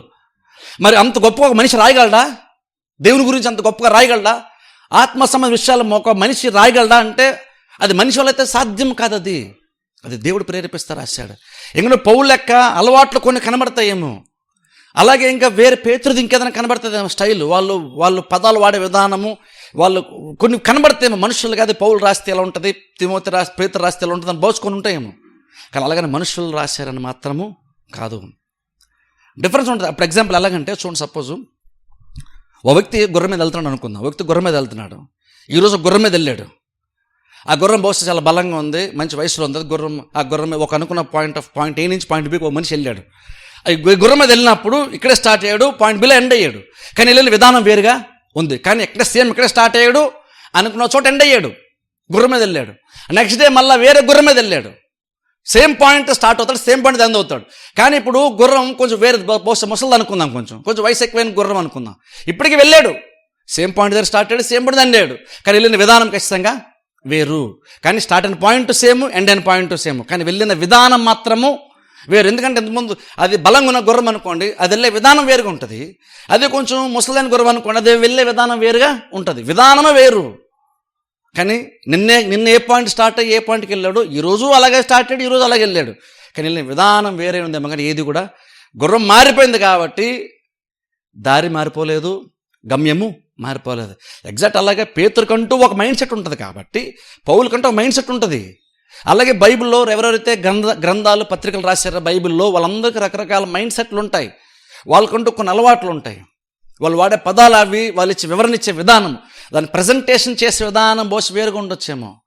కానీ ఇంకను దేవుడు దాన్ని యూజ్ చేశాడు. కానీ వాళ్ళ ప్రజెంటేషన్ విధానం అంటే ఎందుకు తప్పులు దొరకకుండా దేవుడు జాగ్రత్త తీసుకున్నాడు అంటాను. దేవుడు అవన్నీ ఎందుకు ఎక్స్ప్లెయిన్ చేస్తాడంటే ఇందులో పౌలు ఏదో చిన్నది రాశాడండి అని మనం ఎప్పుడు కూడా ఇందులో ఒక్క పదం కూడా మిస్టేక్ ఉందని కూడా వీలే లేదు. అలా ఉంటే కనుక దీన్ని బైబిల్ మనం నమ్మలేము. నువ్వు బైబిల్ నమ్మలేకపోతే అప్పుడు ఇందులో చెప్పే దేవుని గురించి కూడా మనం యాక్చువల్ నమ్మాల్సిన అవసరం కూడా యాక్చువల్గా ఉండదు. బైబిల్లో తప్పులు ఉన్నాయండి అన్నామంటే అర్థం ఏంటంటే ఇక ఇందులో ఏ దేవుని గురించి అయితే చెప్పబడిందో ఆ దేవుని కూడా నమ్మాల్సిన అవసరం లేదు. ఎందుకంటే తప్పులతో నువ్వు తెలుసుకున్నావు కాబట్టి అది అంతవరకు కరెక్ట్ నీకు కూడా అర్థము కాదు. కాబట్టి అప్పుడు నువ్వు ఇందులో చెప్పే దేవుని గురించి మనం తెలుసుకునే అవసరం కూడా ఉండదు అప్పుడు.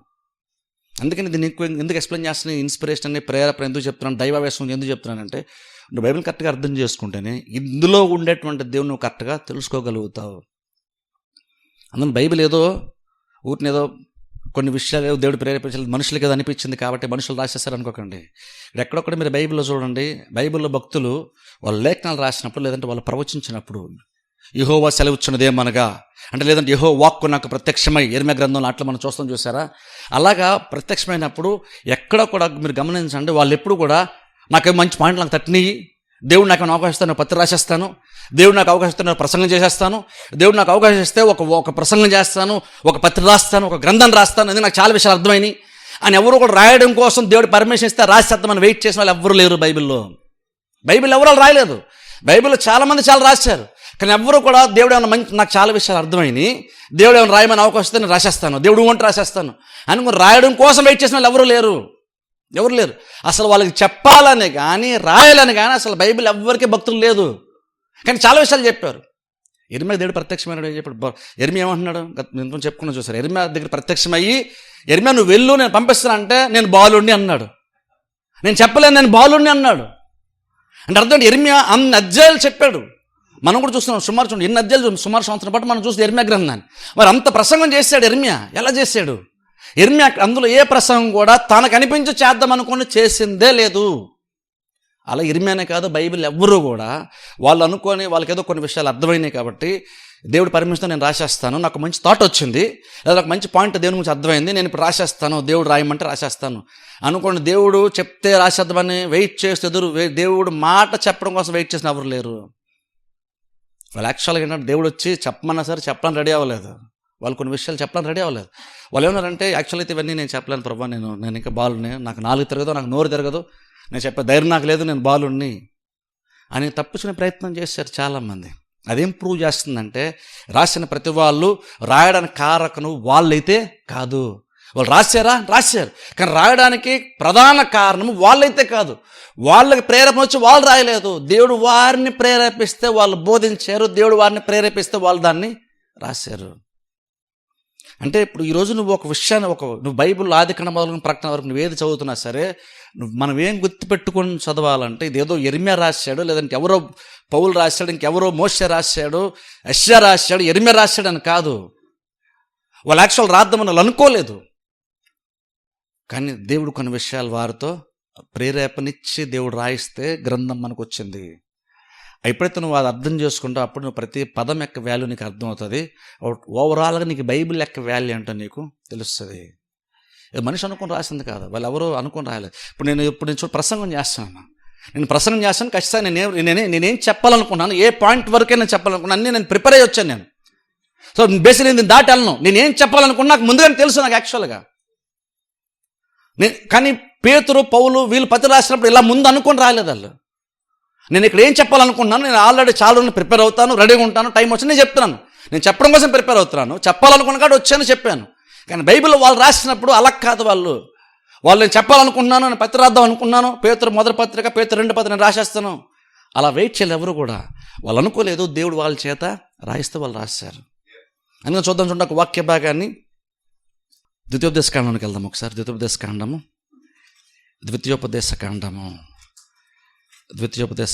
18వ అధ్యాయము. ద్వితీయోపదేశకాండము 18వ అధ్యాయము 18వ వచనం నేను చదువుతాను. ద్వితీయోపదేశకాండము 18వ అధ్యాయము 18వ వచనం చదువుతాను. ద్వితీయోపదేశకాండం 18వ అధ్యాయము, అందరూ బైబిల్ తీసి బైబిల్లో చూడండి. 18వ అధ్యాయము 18వ వచనం నేను చదువుతాను. దేవుడు ఇక్కడ మోషేతో మాట్లాడుతూ చెప్తున్నటువంటి మాటను నేను ఇక్కడ చదువుతాను, మీరు బైబిల్లో చదవండి. వారి సహోదరుల నుండి దేవుడు అంటున్నాడు చూడండి, ఇక్కడ వారి సహోదరుల నుండి నీ వంటి ప్రవక్తను వారి కొరకు పుట్టించదను, అతని నోట నా మాటలు నుంచుదును, నేను అతనికి ఆజ్ఞాపించినది యావత్తును అతడు వారితో చెప్పును. ఇప్పుడు ఇక్కడ దేవుడు మోషేతో మాట్లాడితే ఏమంటున్నాడంటే, అంటే ఇజ్రాయెల్ ప్రజల్లో ఉండిన వ్యక్తిని నేను లేపుతాను అంటున్నాడు దేవుడు. ఇక్కడ ఇజ్రాయెల్ ప్రజల్లో ఉండిన ప్రవక్తను నేను లేపుతాను. ప్రవక్త అంటే అర్థం, వక్త అంటే అర్థం ఏంటంటే మాట్లాడేవాడు, లేదా చెప్పేవాడు, లేదా బోధించేవాడు వక్త అంటాం. కాబట్టి ఇక్కడ దేవుడు అన్నాడు నీలాంటి ఒక వ్యక్తిని, ఇక్కడ దేవుడు జాగ్రత్తగా గమనించండి, దేవుడు అన్నాడు మోషే నేను నీలాంటి ఒక వ్యక్తిని, ఒక ప్రవక్తను లేపుతాను. అతడు ఏం చేస్తాడు తెలుసా, నేను ఆజ్ఞాపించింది అతడు వాళ్ళకి చెప్తాడు. అంటే అర్థం ఏంటి, ఇప్పుడు దేవుడు మోషకి ఏం చెప్తాడు అంటే, మోషే నేను కొంతమందిని లేపుతాను, వాళ్ళు ఎలా ఉంటారు తెలుసు, వాళ్ళు పని చేస్తారు, వాళ్ళు కొన్ని చెప్తారు, ఇజ్రాయెల్ ప్రజలకు చెప్తారు, వాళ్ళు కొన్ని ఆజ్ఞలు ఇస్తారు. కానీ ఇచ్చినప్పుడు ఎలా ఇస్తారు, అది వాళ్ళకి అనిపించడం కాదు, లేదా నువ్వు నెక్స్ట్ తరాన్ని నువ్వు అందిస్తే వాళ్ళు నెక్స్ట్ ఇజ్రాయెల్ ప్రజలకు అందించడం కాదు. నేను నీలాంటి ఒక వ్యక్తిని నేను వారిలో నేను లేపుతాను. వాళ్ళకు కూడా వాళ్ళు ఏం చెప్తారంటే, నేను వాళ్ళకి ఏం చెప్తానో ఎగ్జాక్ట్ దాన్నే వాళ్ళు ప్రజలకి చెప్తారు. ఇంకో రకంగా చెప్పాలంటే దేవుడు యాక్చువల్లీ ఇక్కడ ఏమన్నాడంటే, అర్థం అవ్వాలంటే చెప్తున్నాను. దేవుడు ఇక్కడ ఏమన్నాడంటే, మోషే ఇప్పుడు ఏదైతే నేను చెప్తుంటే నువ్వు వింటున్నావో, ఏదైతే నేను చెప్తుంటే నువ్వు ప్రజలు చెప్తున్నావో, అది ఎగ్జాక్ట్ అలాగే నిన్ను ఎలాగైతే నేను ప్రేరేపిస్తే నువ్వు వెళ్ళి చెప్పావు, అలాగే నీ తర్వాత కొంతమందిని కూడా నేను అలాగే లేపుతాను. నేను ఇప్పుడు నీతో నేను ఎలా వ్యవహరిస్తున్నాను, అలాగా నీ తర్వాత ఇంకా చాలామందితో కూడా నేను వ్యవహరిస్తాను. వాళ్ళకి అనిపించింది చెప్పరు, నేను వాళ్ళకి ఆజ్ఞాపించిందే వాళ్ళు ఇజ్రాయెల్ ప్రజలకి చెప్తారు. అంటే ఇక్కడ మోషేతో సహా, ఇప్పటివరకు మోషే అని మోషేతో చెప్పి నీ తర్వాత నుండి ఇలాగన్నారంట కాదు, నీ వంటి అంటే అర్థం ఏంటంటే మోషే నీతో సహా నేను కొంతమందిని ప్రజల్లోండి లేపాను, అది నీతో కలుపుకొని దేవుడు చెప్తున్నాడు. అక్కడ నీతో కలుపుకొని నేను ప్రజల్లోండి కొంతమందిని లేపుతున్నాను. ఎలాగైతే నువ్వు నేను చెప్పిందే వాళ్ళకి చెప్పావో, అలాగే నీ తర్వాత కూడా కొంతమందిని నేను లేపుతాను.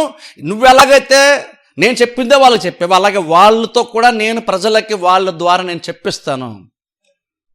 వాళ్ళు ఎవరు కూడా వాళ్ళ సొంత జ్ఞానాన్ని బట్టి, వాళ్ళకి తెలిసినటువంటి దాన్ని బట్టి, వాళ్ళకున్న ఆలోచన విధానాన్ని బట్టి, మనసులో పుట్టిన దాన్ని బట్టి చెప్పేది కాదు. వాళ్ళతో నేను చెప్పిస్తే వాళ్ళ విషయాన్ని ప్రజలకి చెప్తారు. అంటే ఇప్పుడు దీన్ని బట్టి అర్థం విషయం ఏంటంటే, మోషేనే కానీ, లేదా మోషే ముందే కానీ, మోషే తర్వాతే కానీ ఎవరొచ్చి ఇజ్రాయెల్ ప్రజలకి ఏం చెప్పినా సరే దాని అర్థం ఏంటంటే, దేవుడికి చెప్పిన మాటను బట్టి మోషే ముందు లేదా మోషే తర్వాత కూడా ప్రతి వాళ్ళు చెప్పిన ప్రతిదీ కూడా దేవుడు ఆజ్ఞాపిస్తే వాళ్ళు దాన్ని చెప్పారు. అందులో ఏది కూడా మనుషుల యొక్క మనసులో ఉండి వచ్చింది కాదు. దేవుడు వారిని ప్రేరేపిస్తే వాళ్ళు చెప్పారు, లేదా దేవుడు ప్రేరేపిస్తే వాళ్ళు దాన్ని రాశారని దేవుడు చెప్తున్నాడు. ఈ పాయింట్ ఎందుకు అర్థం చేసుకోవడం ఇంపార్టెంట్ అండి. ఎందుకని ప్రేరేపణ దైవ వేషాల కలిగి లేఖనం ఎందుకు చెప్తున్నానంటే, ఇది చాలా ఇంపార్టెంట్ మనకి. ఎందుకంటే ఈరోజు చాలామంది ఏమంటారు, బైబిల్ బూతులు ఉన్నాయంటారు, బైబిల్ చాలా తప్పుడు చాలా విషయాలు ఉన్నాయండి అంటారు. నేను చెప్తున్నా చూడండి, బైబిల్ని కరెక్ట్గా అర్థం చేసుకోవాలి. బైబిల్ని అర్థం చేసుకునే అర్థం ఏంటి, అక్కడ అన్నా చూడండి, ఫస్ట్ అన్న చేసా రెవల్యూషన్ అన్నాను. రెవల్యూషన్ అంటే అర్థం ఏంటి, దేవుడు తన్ను తాను ప్రత్యక్ష. ఇది అర్థం చేసుకోండి, జాగ్రత్తగా వినండి. రెవల్యూషన్ అంటే అర్థం ఏంటంటే, దేవుడు తన్ను తాను బయలుపరచుకోవడం, ప్రత్యక్షపరచుకోవడం. మనుషుల ద్వారా, మనుషుల యొక్క బోధ ద్వారా దేవుడు నేరుగా తన్ను తాను ప్రత్యక్షపరచుకుంటే, అంటే దేవుడు తాను ఏమై ఉన్నాడో బయలుపరచుకుంటాడు. అది బైబిల్లో ఉంది. అలాగే ప్రేరేపణ అనేది ఇంకోటి ఉంది. బైబిల్లో చాలా తప్పులు ఉన్నాయి, చాలా విషయాలు ఉన్నాయండి, బూతులు ఉన్నాయి, లేదంటే భయంకరమైన ఏవో ఉన్నాయని చెప్తారు చూసారు చాలామంది. దాన్ని అర్థం చేసుకొని రావాలి. దేవుడు దాని ద్వారా, ఆ సంఘటన ద్వారా దేవుడు తానేంటో చెప్పుకునే ప్రయత్నం చేయట్లేదు. అక్కడ ప్రత్యక్షత అంటే అర్థం ఏంటంటే, దేవుడు వాక్యములు అంటే కొన్ని కార్యముల ద్వారా మాత్రమే తాను ఏమై ఉన్నాడో చెప్తున్నాడు. ఆ కొన్ని వాక్య భాగాల ద్వారా దేవుడు యాక్చువల్గా ఏంటో మనకు చెప్పే ప్రయత్నం చేశాడు. కానీ మరి ప్రేరేపణ అంటే ఏంటంటే, దేవుడు రాయించిన ప్రతిదీ కూడా దేవుడు ప్రేరేపిస్తే రాశారు, కానీ రాయబడిన ప్రతి దాంట్లో కూడా నువ్వు దేవుని చూడాలని కాదు. అద్భుతం చెప్పేది. బైబిల్లో మొత్తం దేవుడు రాయించాడు, కానీ ఎందుకు రాయిస్తున్నాడు దేవుడు? కొన్ని విషయాలు ఏంటంటే, మనం కొన్ని చేయడానికి కొన్ని రాయించాడు, కొన్ని నెగిటివ్ కూడా తప్పులు ఎందుకు రాయించాడు అంటే, నువ్వు చేయకూడదని దేవుడు రాయించాడు. అది దేవుని ప్రేరేపణ. అంటే ఏంటి, అక్కడ కొన్ని తప్పుడు విషయాలు ఉన్నాయంటే దేవుడు వాటి ద్వారా తానేంటో చెప్పిన ప్రయత్నం చేయట్లేదు. దేవుడు అక్కడ మనుషులను ప్రేరేపించి జరిగినటువంటి సంఘటనని దేవుడు ఎక్కడ కూడా మార్చకుండా, ఆల్టరేట్ చేయకుండా ఉన్న విషయాన్ని అలాగే మనుషులను ప్రేరేపించి రాయించాడు. ఎగ్జాక్ట్ ఎందుకంటే వాళ్ళు రాయించాడు అంటే, దాని ద్వారా తర్వాత తరం వాళ్ళు కొన్ని విషయాలు నేర్చుకోవాలి. వాళ్ళు చేసినట్టు నువ్వు చెయ్యొద్దు. అందుకని కొన్ని నెగిటివ్ కూడా దేవుడు ఇందో రాయించాడు. అంతేగాని దాని ద్వారా కూడా నేనేంటో నీకు అర్థమవుతాను అని కాదు. కొన్ని మనుషులు తప్పులు చేశారు, మనుషులు కొన్ని తప్పుడు మాటలు మాట్లాడారు, వాటిని కూడా దేవుడు కావాలని ప్రేరేపించి రాయించాడు. అక్కడ ప్రేరేపణే కానీ అక్కడ ప్రత్యక్షత లేదు. దానిలో దేవుడు ప్రత్యక్షపరచుకోవట్లేదు. ఎగ్జాంపుల్ చెప్తాను చూడండి. యోబు ఉన్నాడు చూడండి. యోబు ఏమన్నాడు, అన్ని నష్టపోయినప్పుడు ఏమన్నాడు యోబు? దేవుడు ఇచ్చాడు, యెహోవా తీసుకొని పోయాను, దేవుని నామం స్తోత్రం కలుగును గాక, స్తుతి కలుగును గాక అన్నాడు. ఇప్పుడు చూడండి, అక్కడ చెప్తాను చూడండి. అక్కడ యోబు ఏమన్నాడో దేవుడు ఉన్నట్టుగా రాయించాడు. కానీ యోబు అంది కరెక్టా అంటే యోబు అంది కరెక్ట్ కాదు, కానీ దేవుడు రాయించాడు. ఇప్పుడు మనం అక్కడ తెలుసుకున్న విషయం ఏంటంటే, జరిగిన సంఘటన ఎగ్జాక్ట్గా దేవుడు రాయించిన దానికిను రాయబడిన దాంట్లో దేవుడు తను ప్రత్యక్షపరచుకోవడానికి ఉన్న డిఫరెన్స్ మనం తెలుసుకోవాలి. అక్కడ యోబు తప్పు మాట్లాడాడు, కానీ ఇంక నువ్వు దేవుడు దాన్ని రాయించాడు. అక్కడ నువ్వు దేవుడు ప్రేరేపిస్తే ఉన్న తప్పు మాట్లాడిన సరే దేవుడు నోట్ చేయించాడు తప్ప, అది కరెక్ట్ కాబట్టి అని దేవుడు నోట్ చేయించాడని కాదు. ఎగ్జాంపుల్ చెప్తాను. సపోజ్ అనుకుందాం, ఒక మేనేజర్ ఉన్నాడు అనుకుందాం, తన సెక్రటరీతో మీటింగ్ ఏదో పెట్టుకుని రాయిస్తే ఏం చెప్పాడంటే, జస్ట్ ఒక మున్సిపల్ కమిషనర్ ఎవరు అనుకుంది, జస్ట్ ఎగ్జాంపుల్ రఫ్గా చెప్తున్నా. విశాఖపట్నం కుక్కలన్నీ కూడా 4 కాళ్ళు ఉంటాయి, 2 తోకలు ఉంటాయి అన్నాడు అనుకోండి. సపోజ్ ఎవరో ఒక మేనేజర్ ఎవడో సెక్రటరీ రాసింది ఆ విషయాన్ని. ఆయన చెప్తారు రాయడానికి సెక్రటరీ పని, ఆయన డిక్టేట్ చేస్తారు, దాన్ని రాయాలి. సో చెప్పాడు, ఎవరో చెప్పారు ఏమనంటే, విశాఖపట్నం కుక్కలకి 4 కాళ్ళు ఉంటాయి, 2 తోకలు ఉంటాయి. ఆయన చెప్పిన దాన్ని ఎగ్జాక్ట్గా ఆమె రాసింది. నెక్స్ట్ ఆఫీసులో అందరి ముందు చదివింది ఆమె. ఇప్పుడు అక్కడ జాగ్రత్త ఇక్కడ ఆలోచించండి. ఇప్పుడు ఆమె చదివింది కరెక్టా అంటే, ఎగ్జాక్ట్గా మేనేజర్ ఆ రోజు నేను చెప్పిన ఎగ్జాక్ట్ దాన్నే చదివింది. ఆ రకంగా కరెక్ట్, ఆ రకంగా మాత్రమే కరెక్ట్. ఏ రకంగా కరెక్ట్ అది? మేనేజర్ ఎగ్జాక్ట్గా అదే చెప్పాడు, ఎగ్జాక్ట్గా అదే ఆమె ఈ రోజున చదివింది అన్న వరకు మాత్రం కరెక్ట్ అది. కానీ అది నిజమా అంటే నిజము కాదు. ఆ నిజంలో మన డిఫరెన్స్ తెలుసుకోవాలి. ఆయన ఎగ్జాక్ట్గా తప్పు చెప్పాడు, కానీ ఆయన చెప్పిందే రాయడం ఈమె యొక్క బాధ్యత కాబట్టి ఆయన చెప్పాడు రాసింది. దాన్ని ఎగ్జాక్ట్ చదవమన్నాడు, చదివేసింది ఆమె. ఇప్పుడు మేనేజర్ నిజంగా అదే చెప్పాడా అంటే 100% ఎగ్జాక్ట్ కరెక్ట్గా చెప్పిందండి ఆమె అంటాం. ఎందుకని? మేనేజర్ చెప్పిందే ఆమె రాసింది. ఆ రకంగా కరెక్టు. కానీ ఆ స్టేట్మెంట్ ఆమె చెప్పింది, మేనేజర్ చెప్పింది నిజమా అంటే నిజము కాదు. కానీ ఆయన అది చెప్పాడా అంటే ఆయన చెప్పాడన్నది నిజం. ఆయన చెప్పింది నిజం కాకపోవచ్చు, కానీ ఆయన ఏదైతే చెప్పాడని ఈమె చెప్తుందో అది మాత్రము నిజమే. ఎగ్జాక్ట్ అలాగున్నాయి బైబిల్లో కొంతమంది. ఇప్పుడు యోబు దేవుడు ఇచ్చాడు, దేవుడు తీసుకున్నాడు అన్నాడు. యోబు అన్నాడా? 100% యోబే అన్నాడు అన్నమాట. కానీ ఆ వచనం ద్వారా దేవుడు తను బయలుపరుచుకున్నాడా అంటే కాదు. అది మనిషి యొక్క తప్పు. మనిషి తనకు ఉన్న ప్రాబ్లమ్స్లో, బాధ నుంచి వచ్చినటువంటి మాట అది. ఇప్పుడు ఆ వచనంలో నువ్వు దేవుని తెలుసుకోలేవు, నువ్వు దేవుణ్ణి తెలుసుకోలేవు. కానీ చాలా మందిలో కూడా దేవుడిని వెతుకుతారు. అందుకే ఏం చెప్తారు? ఆయన చచ్చిపోయినాడు ఏం చెప్తారు? అదే తెస్తాం చాలామంది. జ్ఞాపకార్థ కూడా వెళ్ళి చచ్చిపోయినాడు అదే తీసి, మీకు అందరూ తెలిసి ఉంటుంది. చాలామంది చెప్తారు దేవుడు ఇచ్చాడు, దేవుడు తీసుకున్నాడు అంటే దేవునికి స్తోత్రం మనం కూడా అనాలి అని ఎగ్జాంపుల్ తెస్తారు. ఏంటి ఎగ్జాంపుల్? దేవుడు తోటలో నడుచుకెళ్ళాడు, పువ్వుల తోట ఉంది, నడుచుకెళ్ళాడు, మంచి పువ్వు కనబడింది, దేవుడు తెంచేసాడు కదా. చాలామంది చెప్తారు ఈ స్టోరీ, వినడానికి చాలా నిజమే కదా అనిపిస్తా. నిజంగా ఆ ఎగ్జాంపుల్ చాలామంది హల్లేలూయా చెప్తారు తెలుసా మీకు? ఆ ఎగ్జాంపుల్ చాలా హల్లేలూయా చెప్తారు. ఎక్కడి నుంచి తీశారు అలాగా? యోబు చెప్పిందని తీశారు. దేవుడు చెప్పలేదు ఆ మాట. పోనీ యోబు చెప్పింది కరెక్ట్ అని దేవుడు చెప్పలేదు. యోబు తన బాధలు అన్నాడు. మరి దేవుడు ఎందుకు రాయించాడు అంటే యోబు అన్నాడని రాయించాడు, కానీ ఆ యోబు చెప్పింది కరెక్ట్ అని రాయించలేదు. అందుకనే బైబిల్లో కొన్ని వాక్య భాగాలతో దేవుడు కొన్ని తనేంటో బయలుపరుచుకుంటాడు. కొన్నిట్లో ఏంటంటే వాళ్ళు ఏ తప్పు చేశారో, అది ఏది కరెక్ట్ చేశారో దాన్ని మాత్రం దేవుడు ఉన్నదన్నట్టు రాయించాడు. జరిగినటువంటి సంఘటనని జరిగినట్టు రాశాడు. ఇప్పుడు టీవీలో ఎగ్జాంపుల్, ఇప్పుడు చూడండి టీవీలో న్యూస్ చెప్తారు చాలామంది, పలానా చోట మనిషి చంపేశాడండి, మర్డర్ చేశాడంటారు. ఇప్పుడు చెప్పాడు కాబట్టి మర్డర్ని ఎంకరేజ్ చేస్తున్నాడు టీవీ ఛానల్. టీవీ ఛానల్ మర్డర్ని ఎంకరేజ్ చేయట్లేదు, జస్ట్ మెన్షన్ చేసావు కాబట్టి మర్డర్ని ఎంకరేజ్ చేస్తున్నాడు న్యూస్ వాడు, ఎంకరేజ్ చేయట్లేదు. కానీ చాలా మంది ఉంటారు బైబిల్లో అది ఉంది కదా, వాళ్ళ దేవుడు అది చెప్తున్నాడండి అంటారు. బైబిల్ మనిషి అది చేశాడు, మనిషి చేశాడని దేవుడు రాయించాడు. మనిషి అలాగన్నాడు, దేవుడు దాన్ని రాయించాడు. కలగని దేవుడు దాన్ని ముద్ర వేశాడా? ఇలా చేయాలని ముద్ర వేశాడా? దేవుడు అక్కడ తను తానే బయలుపరచుకోలేదు. దేవుడు అక్కడ ప్రేరేపణ ఇచ్చాడంతే. ఏంటి? యోబు అన్నాడు, నువ్వు రాసాయి. లేదా ఇంకెవరేదో అన్నారు, నువ్వు దాన్ని రాసాయి. వాళ్ళు ఎలా చేశారు, నువ్వు రాసాయి. వీళ్ళు ఎలా చేశారు, నువ్వు దాన్ని రాసాయి. వాళ్ళు చేసింది కరెక్టా అంటే కరెక్ట్ కాదు, కానీ వాళ్ళు చేసింది రాయి. ఎందుకంటే తర్వాత తరాలకి అది వాళ్ళు బుద్ధి తెచ్చుకోవడానికి, కొన్ని విషయాలు నేర్చుకోవడానికి, అలా చేయకుండా ఉండడానికి నువ్వు వృద్ధిని రాయి అని దేవుడు రాయించాడు. దాన్ని చేయమని కాదు. దేవుడు రాయించినందుకే బైబిల్ బూతులున్నాయని కాదు. చాలామందికి అది తెలియక బైబిల్ బూతులు అని అంటారు. బైబిల్ బూతులు కాదు, బైబిల్ బూతులు అని అనుకుంటారు. రోజు వదిలేస్తారు అందరూ కూడా. మనం కూడా న్యూస్ అంతా బూతులే చూస్తున్నాం అనుకుంటా. ఎందుకంటే వాళ్ళు చాలా చెప్తారు అక్కడ న్యూస్లోని, ఎవరు మోసం చేస్తారని, ఎవరు ఇంకేదో చేస్తారు, ఎవరు పెద్ద స్కామ్ చేస్తారని చెప్తారు. అలా జస్ట్ చెప్పడమే ఎంకరేజ్ చేయడమా? చెప్పారు కాబట్టి వాళ్ళు దాన్ని సమ్మతిస్తున్నట్ట. దేవుడు చాలా చెప్పాడు ఇక్కడ. చాలామంది చాలా దారుణాలు చేశారు, అవన్నీ కూడా బైబిల్లో దేవుడు రాయించాడు. కానీ దేవుడు అట్లా ఎంకరేజ్ చేస్తున్నాడా? దేవుడు అలాగే మీరు చేయండి చెప్పాడా? చెప్పలేదు. మరి ఎందుకంటే బైబిల్లో ఉందంటే దేవుడు అబద్ధం ఆడకుండా తన ప్రజలైనా సరే తప్పు చేసినప్పుడు తప్పుని దేవుడు దాయకుండా రాయించాడు, తర్వాత వాళ్ళు తెలుసుకోవాలని. అలాగే బైబిల్ మొత్తం ఇన్స్పిరేషనే, బైబిల్ మొత్తం దైవశం వలన కలిగింది. కానీ దేవుడు రెవల్యూషన్ అని చూసారా, బయలుపరచుకోవడం చూసారా, అది మాత్రము బైబిల్ మొత్తం కాదు. అందుకనే బోధకుడు ఇంపార్టెంట్ ఇక్కడ. అందుకనే బోధకుడు ఇప్పుడు అర్థమైందా? బైబిల్ మొత్తం ఊరినే ఒక విశ్వాస చదివేసి అర్థం చేసుకోగలిగితే బోధకుడితో పని లేదు యాక్చువల్గా. అందుకని చూడండి, బోధ అంత సీరియస్ అనే విషయం తెలుసా మీకు? ఇందులో ప్రేరేపణ ఉంది, దేవుడు తను బయలుపరిచినటువంటి కార్యాలు కూడా ఉన్నాయి. అందులో ఏది నిజంగా దేవుని ప్రేరేపణ, అందులో ఏది దేవుడు ఏ వచనాల ద్వారా, ఏ కార్యముల ద్వారా దేవుడు తను బయలుపరచుకుంటున్నది అది తెలుసుకొని, ఇదిగో ఇలా ఉంది కదా, దేన్ని బట్టి దేవుడు ఎలా అంటాడు అని చెప్పడం బోధకుని యొక్క బాధ్యత. అంటే అర్థం ఏంటంటే ప్రతీదీ కూడా లేఖనాలను పరిశీలించి, పరిశోధించి, సరిగ్గా వాక్యంని అర్థం చేసుకొని బోధించడం బోధకుని యొక్క పని. ఇదంత ఈజీగా జరిగిపోయే కార్యము కాదు. ఊరు చాలామంది బోధ అంటే చాలా సింపుల్గా తీసుకుంటారు. అంటే బోధ చాలామంది అంటున్నంత సింపుల్ ఏమి కాదు. ఇక్కడికి వచ్చి ఊరిని చిన్న చిన్న కథలు చెప్పుకొని టైంపాస్ చేయడానికి కుదిరేది కాదు.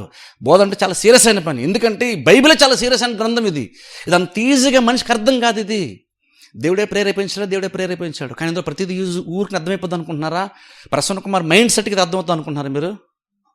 అర్థం కాదు. ఇంకో 20 సంవత్సరాల తర్వాత నేను ఇంకా ప్రసంగం చేసి వచ్చినా సరే, అంత ఎక్స్పీరియన్స్ తర్వాత కూడా ఇంకో నేను కష్టపడి ప్రిపేర్ అవ్వాల్సిందే. మొదటి ప్రసంగానికి ఎంత కష్టపడ్డానో బహుశా ప్రిపరేషన్కి నేను జీవితంలో చేసే చివరి ప్రసంగం అంతే కష్టపడాల్సి వస్తుంది. ఎందుకని?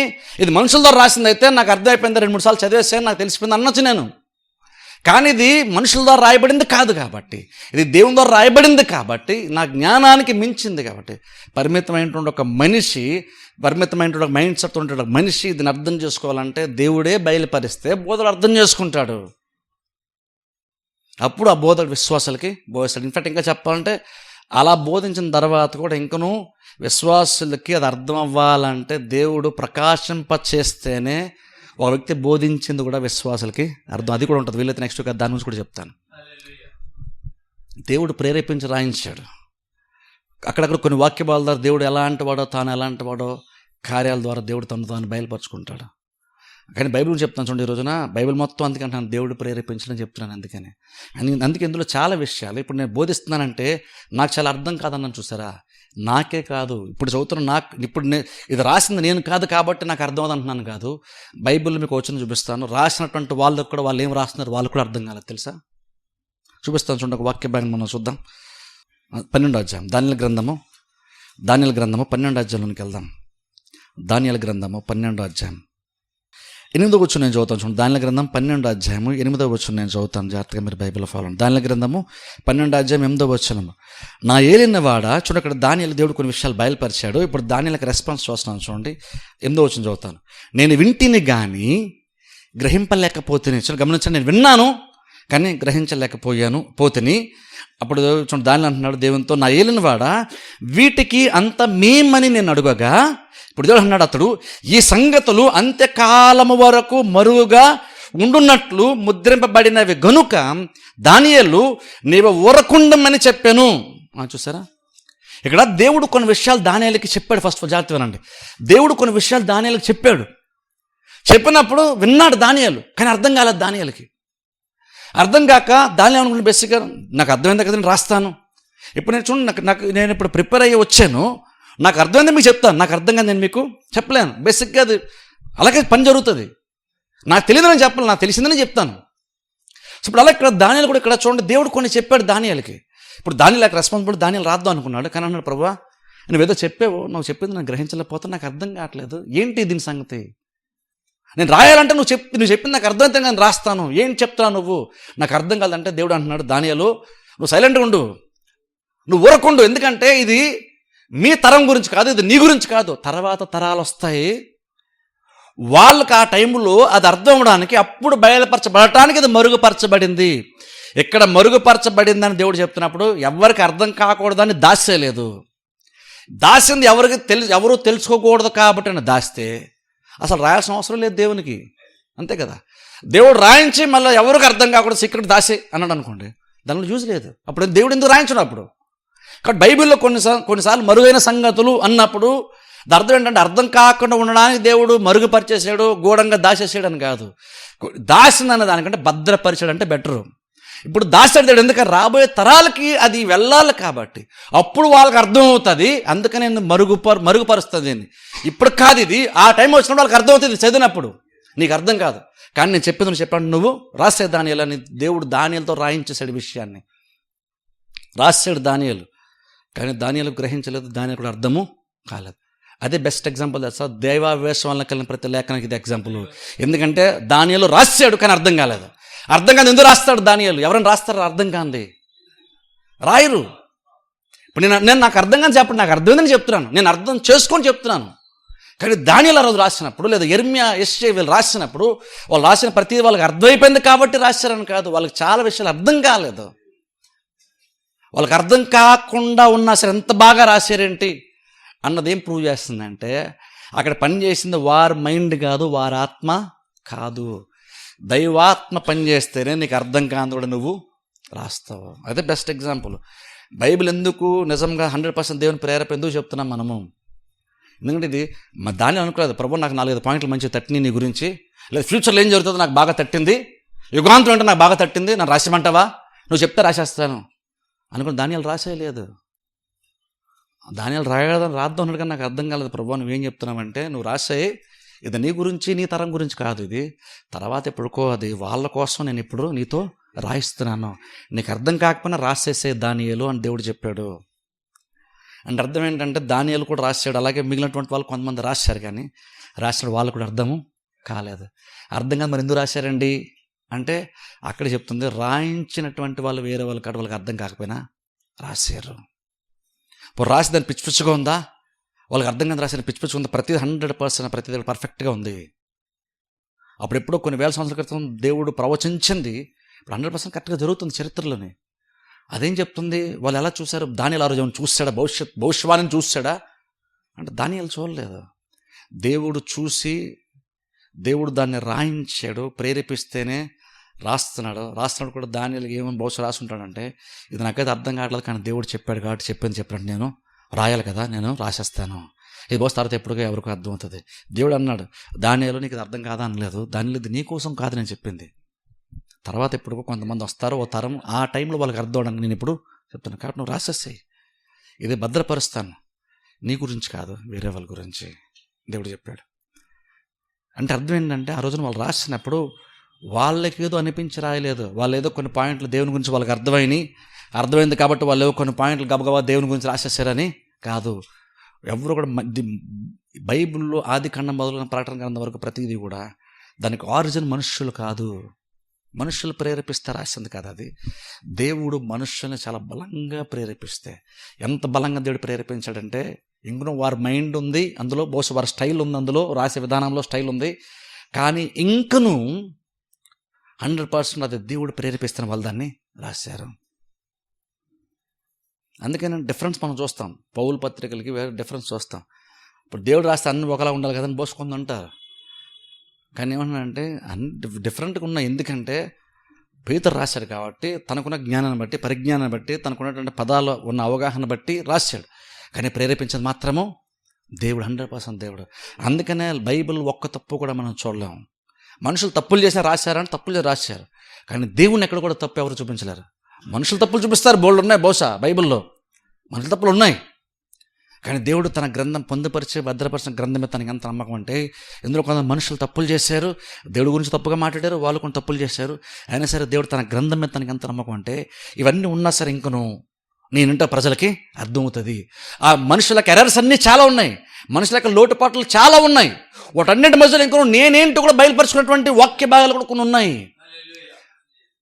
వాటి ద్వారా నేనేంటో ప్రజలకి అర్థమవుతుంది అని దేవుడు తను రాయించడం దాని మీద తనకు నమ్మకం. అందుకని బైబిల్ అందుకంటే ఒక్క తప్పు కూడా యాక్చువల్ లేదు. మరి మనుషుల తప్పులకిను దేవుడి తప్పులకి డిఫరెన్స్ అర్థం చేసుకోవాలి. కానీ ఈరోజు చాలామంది బైబిల్ తప్పులు చూపించే వాళ్ళు, కానీ అంటాను బైబిల్ సరిగ్గా వాళ్ళు చదవలేదు, వాళ్ళకి అర్థం చేసుకోలేదు. వాళ్ళకి అర్థం కావడం నాకైతే ఆశ్చర్యమే లేదు. ఎందుకంటే బైబిల్ అర్థం అంటే నేనే కొన్ని గంటల పాటు కూర్చుంటే కానీ నాకు అర్థం కాదు.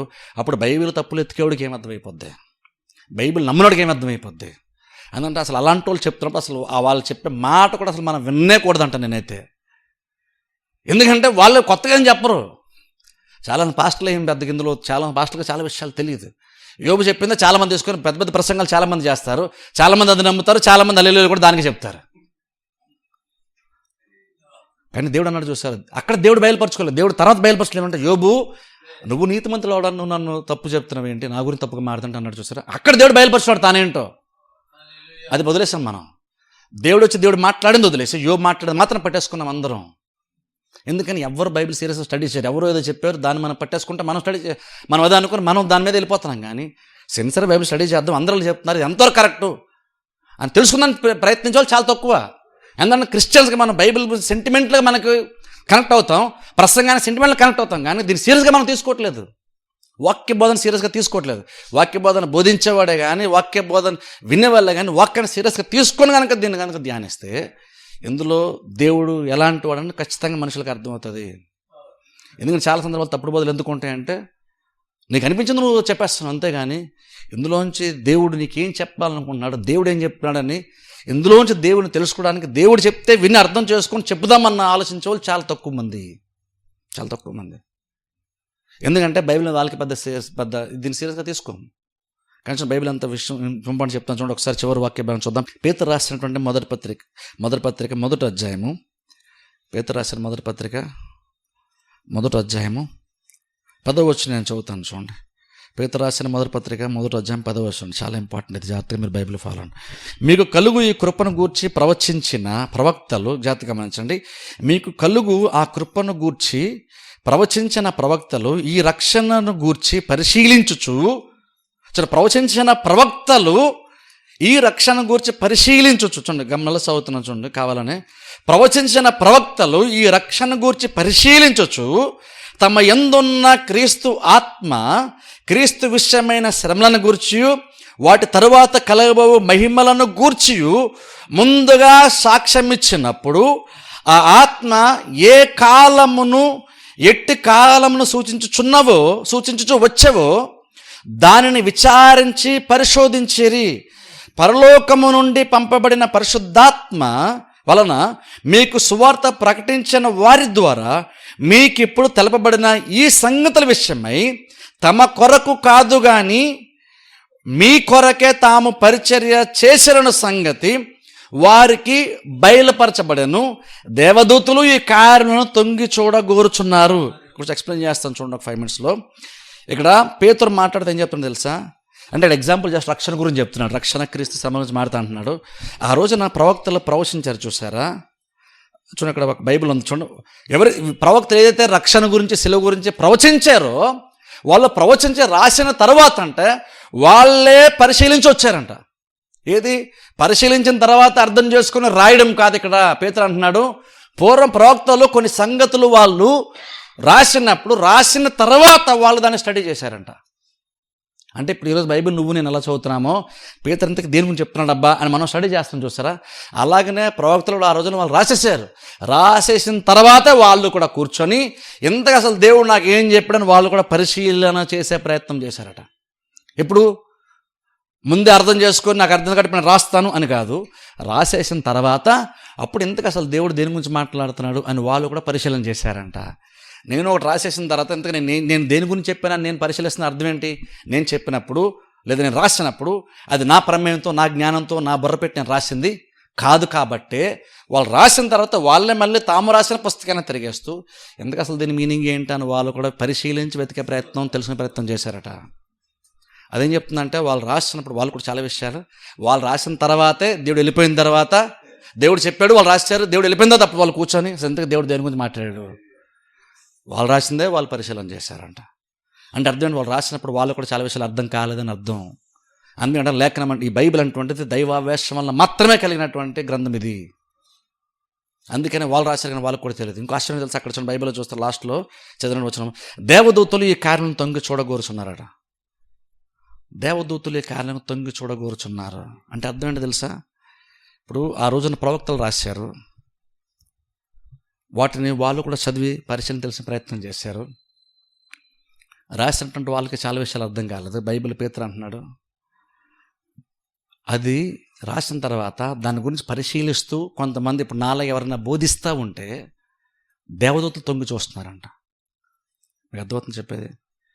మనలాగా ఇప్పుడు ఎలాగైతే మీరు కూర్చొని వింటుంటే నేను నుంచొని మీకు బోధిస్తున్నాను, చూసారా? నేను బోధించినప్పుడు ఏం చెప్తున్నాను? బైబిల్లో మర్మమైనటువంటి సంగతులు, గూఢమైన సంగతులు, దాచబడిన సంగతిని మీకు చెప్తున్నాను, చూసారా? ఇది రాసినటువంటి వాళ్ళకు కూడా తెలియనటువంటి విషయాలు ఈ రోజున మనం తెలుసుకుంటున్నాం. ప్రవక్త రాసినప్పుడు, యెషయా రాసినప్పుడు, యెరెమయా రాసినప్పుడు వాళ్ళకి చాలా విషయాలు అర్థం కాలేదు, కానీ వాళ్ళు రాశారు.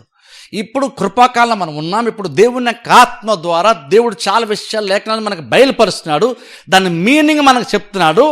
కొంతమందికి బోధకులు దేవుడు బోధిస్తున్నాడు, ఆ బోధకులు విశ్వాసాలకు బోధిస్తున్నారు. ఇదంతా జరుగుతూ ఉంటే పరలోకంలో దేవదూతలు వింటున్నారంటే ఈ విషయాలు. ఎందుకని?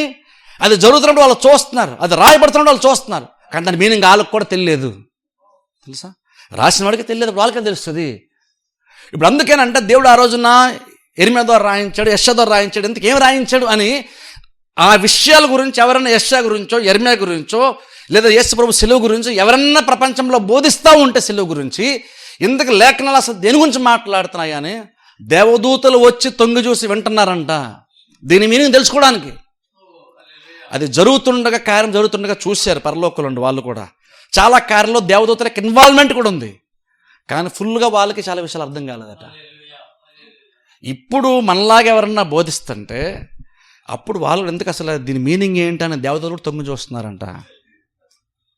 రాజు బోధన సీరియస్ అనే విషయం మీకు అర్థమవుతుంది. మీకు ఇప్పుడు దేవదూతలు తొంగి చూస్తున్నారు బైబిల్లో. ఇంతకు ఈరోజు దీని గురించి చెప్తున్నారంటే ఎందుకు అసలు దేని గురించి? బైబిల్లో ఉన్న విషయం మనకు తెలుసు, కానీ దాని మీనింగ్ ఏంటో దేవదూతలకు కూడా తెలియదు.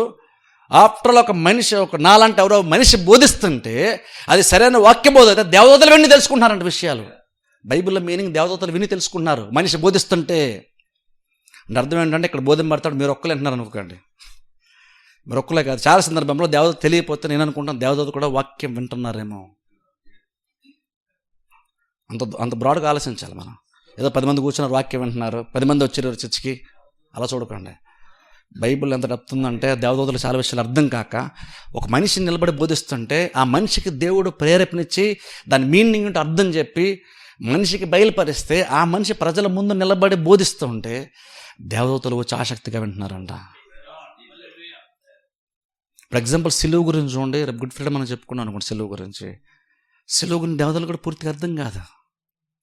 రక్షకుడు శరీరధారికి ఎందుకు రావాలి, ఎందుకని శ్రమలు పడాలి, ఎందుకు మరణించాలి, ఇంత దేవతలు కూడా మెసేజ్ని వాళ్ళు పాస్ చేశారు.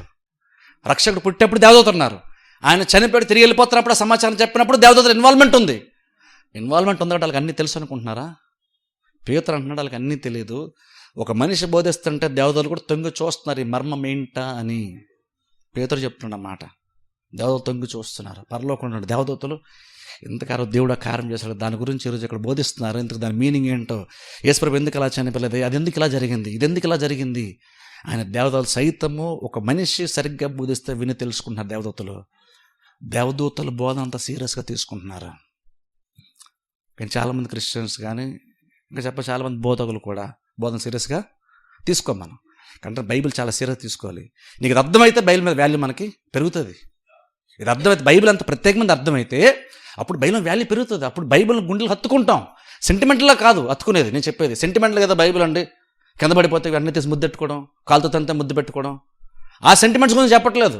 అది కొంతవరకు మంచిదే, అట్లీస్ట్ నీకున్న గౌరవం తెలుపుతున్నావు. కానీ అంతకుమించి వెళ్ళాలి క్రిస్టియన్. ఏ వెళ్ళాలంటే నా దగ్గర ఉన్నటువంటి గ్రంథం 200, 300 పెట్టుకున్నాను, కానీ ఇందులో దేవుడు మాట్లాడిన ప్రతి మాట ఇందులో రికార్డ్ అయ్యి ఉందంట.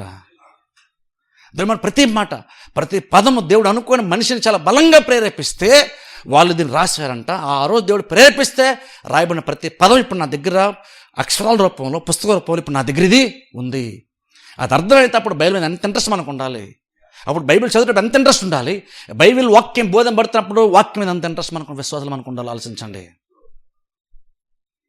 అందుకంటే బోధన అందుకే నేను చాలా సీరియస్ తీసుకుంటాను. నేను ఎంతమందికి నచ్చకపోతే అయితే బోధన చాలా సీరియస్ తీసుకుంటాను. దీనికి అందుకే చక్కలేని టైం స్పెండ్ చేయడానికి ఇష్టపడతాను దీనికి.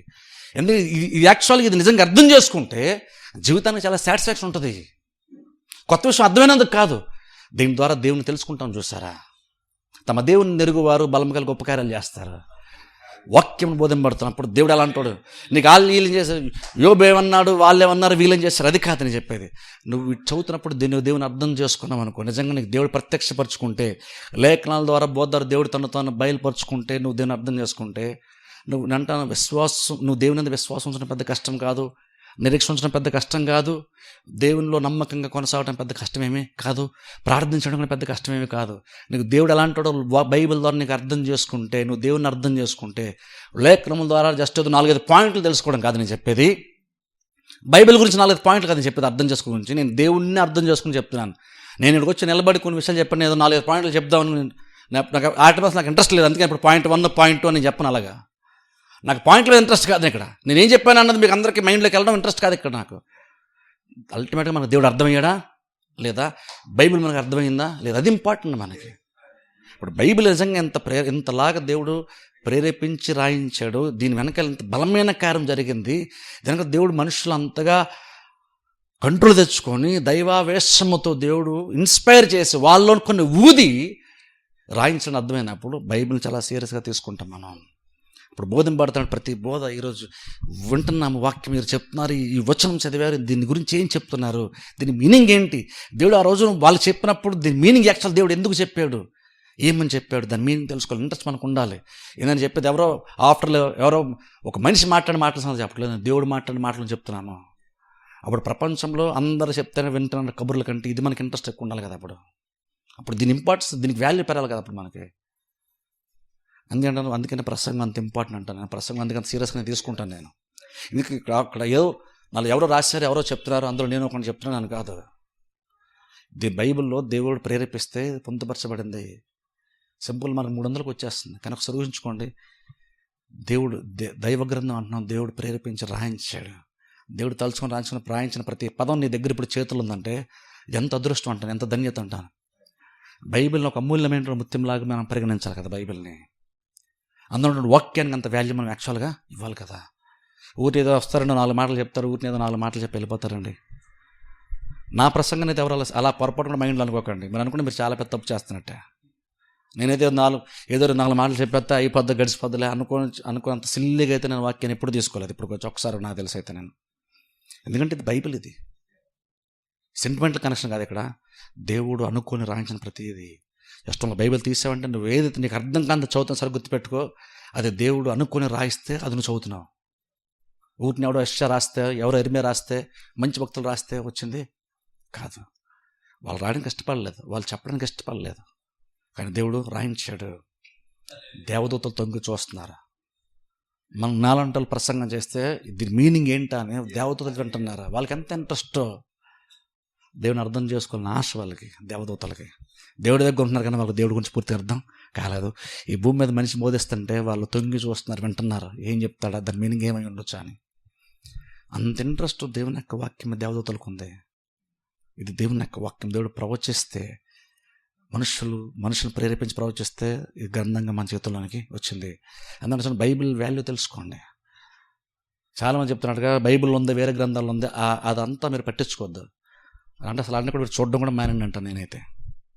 ఎప్పటికైనా సరే బైబిల్లోనూ వేరే ఎప్పుడు ఒకటి కాదు. చాలా విషయాలు కామన్గా కొన్ని పాయింట్లు ఉండొచ్చు, అయినాను నేనైతే విన్నాను రెడీ కాదు. అది అందులో కూడా ఉందండి అని పాస్టర్ చెప్తే నేను విన్నాను రెడీ కాదు అది. ఎందుకంటే దీంతో కనీసం దగ్గరకు కూడా ఏది సమానంగా రాదు. ఎందుకంటున్నాను, ఎందుకు పాయింట్ చెప్తున్నానంటే సెంటిమెంటల్గా ఇది మా మత గ్రంథం అందుకే మాకు గొప్ప అని కాదు. ఏం నమ్ముతున్నాం అంటే దైవావేశం వలన కలిగిన ప్రతి లేఖనము, మనుషుడికి కేవలం రొట్టె వల్ల మాత్రమే కాదు, దేవుని నోటి నుండి వచ్చే ప్రతి మాట ఇందులో ఉంది.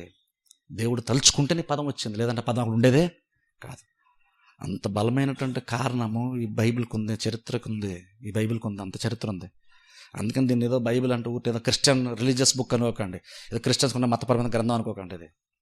ఇది అలాగ నాకు అది దేవుడు సృష్టికర్త అంటే దేవుడు దీన్ని మనుషులను ప్రేరేపించి ఎంతోమందిని ప్రేరేపించి రాస్తూ వచ్చింది. అందుకని ఇందులో అంతమంది రాశారని కలపటి రాశారని డిఫరెంట్ స్టైల్స్ ఉన్నాయి, కానీ ఎక్కడ కూడా అవదానికి కూడా విరుద్ధంగా ఉండనే ఉండదు అంటారు మనుషులు. అంటారు, చాలామంది తెలియదు కాబట్టి అంటారు అలాగా. కానీ బైబిల్ ఎక్కడ అవదానికి కూడా విరుద్ధం ఏం లేదు. వాళ్ళకి ఎందుకు అలా అనిపిస్తుంది అంటే, కొంతమంది అన్యులకి ఎందుకు అనిపిస్తుంది అంటే వాళ్ళు అర్థం చేసుకోలేదు కాబట్టి వాళ్ళకి అలా అనిపిస్తుంది. ఎవరో మనలాంటి సరిగ్గా వచ్చి వాక్యం సరిగ్గా చెప్తుంటే వాళ్ళు వినగలిగితే బైబిల్ ఎక్కడ కూడా బోధనకు వ్యతిరేకం లేదు అన్నది అర్థమవుతుంది. ఎందుకంటే రాయించిన వాడు ఒకడే కాబట్టి. రకరకాల మనుషులు రకరకాలు రాశారు, కానీ రాయించిన వాడు ఒకటి కాబట్టే బైబిల్ ఎక్కడ కూడా ఒకదానికొకటి విరుద్ధంగా ఉండనే ఉండదు. అంత ప్రత్యేకమైన. ఎందుకంటే చూడండి, బైబిల్ కాకుండా దేన్ని మనం తెలుసుకోవడం సాధ్యమే కాదు. ఎందుకంటే ఇది ఆయన ప్రేరేపించాడు. బైబిల్లో ఉన్నాయా తప్పులు, బైబిల్ కొంత తప్పులు చేసిన ఉన్నాయా అంటే ఉన్నాయి, కానీ దాని ద్వారా దేవుడు నీకు అది నేర్పించే ప్రయత్నం చేయట్లేదు, ఇంకా అలా చేయొద్దని చెప్పే ప్రయత్నం చేస్తున్నాడు. కానీ దేవుడు బయలుపరిచిన ఉంది చూసారా, తను తాను ప్రత్యక్షపరిచిన మాత్రమే కొన్ని వాక్య భాగాలు ఉంటాయి. వాటి మనం అవి చదివి అర్థం చేసుకొని అప్పుడు దేవుని అలాగ మనం తెలుసుకోవాలి. యోబు ద్వారా లేదా వేరే వాళ్ళ ద్వారా అక్కడ మనం దేవుని తెలుసుకోలేం, అక్కడ దేవునిగా తెలుసుకోవాల్సింది. కానీ చాలా అక్కడ కూడా దేవుని యోబు చెప్పిన మాటలు అర్థం చేసుకొని దేవుడు ఇచ్చాడు, దేవుడు తీసుకున్నాడు, దేవుని స్తోత్రం అండి. దేవుడు మంచి గులాబీ తోటలోకి వచ్చాడు, మంచి గులాబీని దేవుడు తెంచుకెళ్ళిపోయాడు, దేవుని దగ్గర ఉందన్న. నన్ను కొంచెం కామన్ సెన్స్ వాడాలి కదా మనం. ఈవెన్ ఇప్పటికైనా చూడండి, మీరు ఏదన్నా ఈవెన్ ఇప్పుడు చూడండి అరకు కానీ మీరు పార్క్ వెళ్ళండి, పూలు తెంపనేస్తారు, వాళ్ళు తెంపనేస్తారు చెప్పండి. అది వాల్యుబుల్ అంటే దాన్ని తెంపనేవారు. నువ్వు ఎక్కడైనా గార్డెన్కి వెళ్ళు, ఎక్కడికైనా పార్క్ వెళ్ళండి, అక్కడ మంచి పూలు ఉన్నాయంటే అక్కడ యాక్చువల్ వాళ్ళు రాస్తారు, టచ్ చేయొద్దు దాన్ని తెంపొద్దని రాస్తారు వాళ్ళు. ఎందుకని? అది వాల్యుబుల్ కాబట్టి నువ్వు దాన్ని టచ్ చేయొద్దు, దాన్ని తెంపొద్దు అంటారు. కామన్ సెన్స్ చెప్తుందంటే విలువైంది కాబట్టి దానికి కెలకద్దని బైబిల్ కామన్ సెన్స్ చెప్తుంది మనకి. మరి మనిషికి లోక సంబంధం మనిషికి అంత ఇంకే జ్ఞానం ఉంది. కానీ చాలామంది నిలబడి బైబిల్ తీసి ఏం చెప్తామంటే ఈ వ్యక్తి బాగున్నాడు అందుకే దేవుడు తీసుకెళ్ళిపోండి పరలోకానికి అంటారు. ఆ వచ్చిన తీసాలో చెప్తాం మనం ఎంత మిస్ఇంటర్ప్రిటేషన్ ఇస్తామో తెలుసా దేవుని గురించి, ఎంత తప్పుగా చెప్తాను చూసారా దేవుని గురించి. అందుకంటే దీనికి యాక్చువల్గా మనిషి తన డిగ్రీలతో తన జ్ఞానంతో బైబిల్ అర్థం చేసుకోవడం కాదు, దేవుడు బయలుపరిస్తే అర్థం చేసుకోవాలి, అప్పుడు దాన్ని ఆ విషయాన్ని చెప్పాలి. అందుకే డిఫరెన్స్ మనం తెలియాలి. దేవుడు అంతా ప్రేరేపించాడు, కరెక్ట్, బైబిల్ అంతా ప్రేరేపణే, ప్రతి పదం దేవుడు పెడితే వచ్చింది. కానీ ప్రతిదీ కూడా రెవల్యూషన్ అయితే కాదు, ప్రతిదీ ప్రత్యక్ష అయితే కాదు, దేవుడు బయలుపరచుకోవట్లేదు. ప్రతి దాంట్లో అవి కొన్ని ఉంటాయి, అవి తెలుసుకోవాలి, దాని ద్వారా దేవుని మనం అర్థం చేసుకుంటే కరెక్ట్గా దేవుడు అర్థమవుతాడు. దేవుడు నువ్వు కరెక్ట్గా నువ్వు తెలుసుకోగలుగుతావు. ప్రార్థన చేస్తాను. అందరూ తల వంచి కళ్ళు మూసుకొని నేనే చిన్న ప్రార్థన చేస్తాను.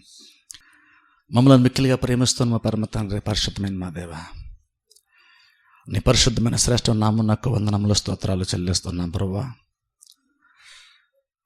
ఈ రాత్రికాల సమయంలో తండ్రి మీ లేఖనాల గురించి ప్రభా, మీ గ్రంథం గురించి కొన్ని మంచి విషయాలు ప్రభా మేము తెలుసుకోవడానికి, లేఖనములు అటువంటి ఎంత ప్రత్యేకమైనటువంటి దాని వెనకాల ప్రభువా ఎంతగా ప్రభువా నువ్వు ఉండి మనుషులను ప్రేరేపించి నువ్వే వాళ్ళ ద్వారా రాయించవు. ఇదనన్న ప్రభువా మా చేతిలో ఉన్నటువంటి నువ్వు మా చేతికి ఇచ్చినటువంటి గ్రంథం యొక్క వాల్యూని, విలువను ప్రభా మేము తెలుసుకోవడానికి మీరు మాకు ఇచ్చిన మాటలను బట్టి మీకు వందనములు స్తుతులు చెల్లిస్తున్నాం ప్రభువా. లేఖనములు తండ్రి మేము రూఢిగా నమ్మటానికి ప్రభా, దాన్ని గౌరవించడానికి, దైవ గ్రంథం యొక్క వాల్యూని ప్రభా మేము తెలుసుకోవడానికి, దీంతో సమానమైనటువంటి పుస్తకం మరేదీ లేదనుకుంటున్న గ్రహింపుతో ప్రభా దీన్ని తెరిచి చదువుతున్నప్పుడల్లా, దీన్ని ధ్యానిస్తున్నప్పుడల్లా, దీని గురించి బోధ వింటున్నప్పుడల్లా ప్రభా ఇది దైవావేశం వల్ల కలిగినటువంటి లేఖనము అని అర్థం చేసుకొని ప్రభా ఆసక్తి కలిగి ప్రభా మేము మీ యొక్క వాక్యాన్ని వినడానికి, మిమ్మల్ని గురించి ప్రభా ఈ గ్రంథం ద్వారా తెలుసుకోవడానికి మాకు సహాయం చేయమని ప్రార్థిస్తున్నాం. మా మనోనేత్ర వెలిగింపజేస్తూ ప్రభా మీ వాక్యం ద్వారా తన జ్ఞానాన్ని తండ్రి మాకు ప్రసాదిస్తూ, వెలుగును ప్రకాశింపచేస్తూ ప్రభా సత్యాన్ని గ్రహించడానికి ప్రభా ప్రతిసారి మీరు ఇస్తున్నటువంటి ఆశీర్వాదాన్ని బట్టి, అవకాశాన్ని బట్టి, జ్ఞానాన్ని బట్టి, ఆత్మ ప్రేరణను బట్టి ప్రభా మీకు వందనముల స్తోత్రాలు చెల్లిస్తున్నాం. ఎంతో ధన్యకరమైనటువంటి ప్రభా స్థితి మాకు ఇచ్చావు. అది అర్థం చేసుకొని ప్రభా ఇంకొక తండ్రి మిమ్మల్ని తెలుసుకోవాలన్నటువంటి ఆశ మరింతగా ప్రభా మేము ఆశను ప్రభా రెట్టింపు చేసుకుంటూ ప్రభా మిమ్మల్ని తెలుసుకోవాలని ఆశతో ప్రభాతడానికి మాకు సహాయం చేయమని ప్రార్థన. మీ పైన ఎక్కువ ఆశ పెట్టుకోవడానికి సహాయం చేయండి. లేఖనాలపైన ఎక్కువ ఆశ పెట్టుకోవడానికి మాకు సహాయం చేయమని ప్రార్థిస్తున్నాం ప్రభా. బైబిల్ని గౌరవించేటువంటి ప్రభా నిజమైన క్రైస్తవులుగా మేము బతకడానికి మాకు సహాయం చేయమని ప్రార్థిస్తున్నాం ప్రభా. అనేక మంది ప్రభు ఈ రోజుల్లో తండ్రి బైబిల్ని అనేక రీతిలో దాడి చేస్తుండగా తను నేను మాకు ఇచ్చినటువంటి గ్రంథం ఎంత ప్రత్యేకమైన ప్రభావ ప్రతి క్రైస్తవుడు తెలుసుకోవడానికి కూడా మీరు సహాయం చేయమని ప్రార్థిస్తున్నాను. ప్రతి క్రైస్తవుని మనోనేత్రాలు మీరు వెలిగించండి ప్రభా, వెలుగును ప్రకాశింపచేయండి ప్రభా. వాళ్ళు కూడా తెలుసుకునేటువంటి జ్ఞానాన్ని ప్రభావ ప్రతి వారికి మీరు దయచేయండి. నిజంగా ప్రభు నువ్వు ఎలాంటి వాడు అంటది ప్రతి మనిషి గ్రహించినట్టుగా ప్రభా మీరు సహాయం చేయండి. సత్యము ప్రబలటానికి మీరు సహాయం చేయమని ప్రార్థిస్తాం. సత్యము స్థిరపరచబడడానికి సహాయం చేయమని ప్రార్థిస్తాం. విత్తమైన వాక్యాన్ని ఫలింపచేయండి ప్రభా. దీవించండి, ఆస్వాదించండి. వచ్చిన ప్రతి బిడ్డని ప్రభా మీరు దీవించి బలపరిచి ఆస్వాదించమని యేసుక్రీస్తు నామమున ప్రార్థిస్తున్నామా పరమ తండ్రి, ఆమేన్.